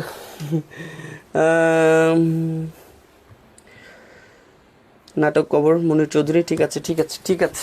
লাস্ট অন, মুক্তিযুদ্ধ ভিত্তিক মুক্তিযুদ্ধ জাদুঘর কোথায় অবস্থিত? এটা হচ্ছে আগারগাঁও, আমরা সবাই জানি। এখানে দেখেন, যদি প্রশ্ন করা হয় বাংলাদেশের জাতীয় জাদুঘরটা কোথায় অবস্থিত, তাহলে আপনারা বলতে পারবেন যে ঢাকার শাহবাগে। কিন্তু এই বাংলাদেশের জাতীয় ঘরটা বাংলাদেশের প্রথম নির্মিত জাদুঘর না। বাংলাদেশের প্রথম নির্মিত জাদুঘরের নাম হচ্ছে বরেন্দ্র জাদুঘর, যেটা রাজশাহীতে অবস্থিত। প্রতিষ্ঠিত হয়েছিল 1910 সালে। 1910 সালে বাংলাদেশের প্রথম জাদুঘর নির্মিত হয়, যেটার নাম হচ্ছে বরেন্দ্র জাদুঘর, অবস্থান রাজশাহীতে। বাংলাদেশের জাতীয় জাদুঘর যেটা আছে সেটা হচ্ছে ঢাকার শাহবাগে অবস্থিত, নির্মিত হয়েছিল 1913 সালে, ঠিক আছে। আচ্ছা, আর বাংলাদেশে মহান মুক্তিযুদ্ধ জাদুঘরটা অবস্থিত হচ্ছে আগারগাঁওতে। এখন আপনি যদি 2002, 2003, 2004 সালের কোনো প্রশ্ন পড়েন, সেখানে যদি দেখেন যে মুক্তিযুদ্ধ জাদুঘরটা অবস্থান সেগুনবাগিচায়, অবাক হওয়ার কিছু নাই, ওখানে ভুল করে নাই। এই মুক্তিযুদ্ধ জাদুঘরটা 1997 সালে প্রতিষ্ঠিত হয়েছিল এবং ওই সময় এটার ছিল সেগুনবাগিচায়। পরবর্তীতে এটাকে স্থানান্তরিত করে হচ্ছে আগারগাঁও আনা হয়েছে। এখন যখন সেগুনবাগিচায় ছিল, ওই 2-3 সালে যত প্রশ্ন আসছে সব উত্তর ছিল সেগুনবাগিচা। এখন যদি প্রশ্ন করে তাহলে এখন হবে আগারগাঁও। এখন আগের প্রশ্ন দেখে যদি বলেন যে এখানে সেগুনবাগিচা কেন, শালার বেটা মনে হয় ভুল পড়াই গেছে, তখন ওটা ওখানেই ছিল, ঠিক আছে। Okay fine. লাস্ট প্রশ্ন আপনাদের জন্য, আজকের দিনের লাস্ট প্রশ্ন, শহীদ জননী বলা হয় কাকে? এই যে দেখেন আর নাই, এই যে শহীদ জননী বলা হয় কোনটাকে? শহীদ জননী বলা হয় কোনটাকে? দ্রুত, শহীদ জননী বলা হয় কোনটাকে? শহীদ জননী বলা হয় কোনটাকে? এসএসসি রেজাল্ট দিবে কবে? এসএসসি রেজাল্ট নিয়ে কোনো টেনশন নাই। আপনারা যারা বাসায় বসে প্রিপারেশন নিচ্ছেন কিন্তু প্রিপারেশন যাত্রাটা হচ্ছে গোছানো হচ্ছে না, আপনার পথ চলা শুরু হতে পারে নিউরন নার্সিং কোচিং সেন্টারের হাত ধরে, যাতে সঠিক গাইডলাইন পেলে আপনাদের এই এডমিশন যাত্রার প্রস্তুতিটা অনেক বেশি সহজ হতে পারে। যাদের রয়েছে হচ্ছে সাজানো গোছানো বাংলাদেশের সেরা মানের হচ্ছে লেকচার শিট এবং হচ্ছে নির্ভুল গাইড, যেগুলো আপনি পেলে এগুলো আপনার কাছে ট্রাম্প কার্ডের থেকে হচ্ছে বেশি গুরুত্বপূর্ণ, যেগুলো পেলে আপনার এডমিশন যাত্রাটা অনেক বেশি সহজ হয়ে যাবে এবং আপনি পৌঁছাতে পারবেন সাফল্যের সন্ন্যাসী। চাকরি নামক সোনার হরিণটা যারা হচ্ছে ধরতে চাচ্ছেন, বয়স প্রায় শেষের দিকে, আপনাদের বিপিএসসির আন্ডারে কিন্তু বড় একটা নিয়োগ আসতে যাচ্ছে এবং অনেকে অলরেডি হচ্ছে অ্যাপ্লাই করেছেন। তো আপনাদের এই প্রস্তুতি যাত্রাটা যদি নিউরনের সাথে হয় তাহলে অবশ্যই আপনি সবার থেকে নিজেকে আলাদাভাবে সাজাতে পারবেন, আলাদাভাবে গোছাতে পারবেন। এজন্য যে গাইডলাইন দেওয়া দরকার ইনশাল্লাহ আমরা দিব। আপনারা দ্রুত আমাদের অনলাইন প্ল্যাটফর্মে যুক্ত হয়ে যাবেন। তাহলে দেখেন, শহীদ জননী কাকে বলা হয়? আমরা সবাই জানি জাহানারা ইমামকে বলা হয় শহীদ জননী। জাহানারা ইমামকে বলা হয় শহীদ জননী। ওনার বিখ্যাত একটা বই আছে, ঠিক আছে? এই গ্রন্থের নাম কি সেটা বলবেন।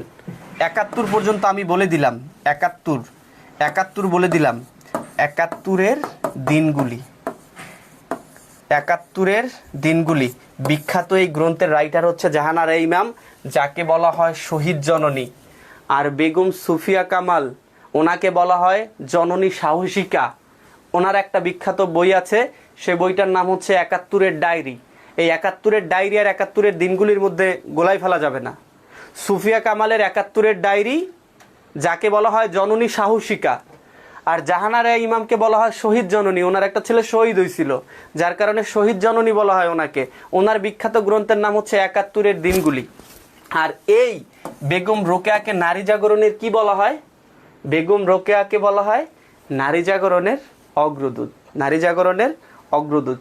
১৯৮০ সালের ৯ ডিসেম্বর রংপুরে জন্মগ্রহণ করছিল বেগম রোকেয়া। কিছুদিন আগে রংপুর থেকে ঘুরে আসছি।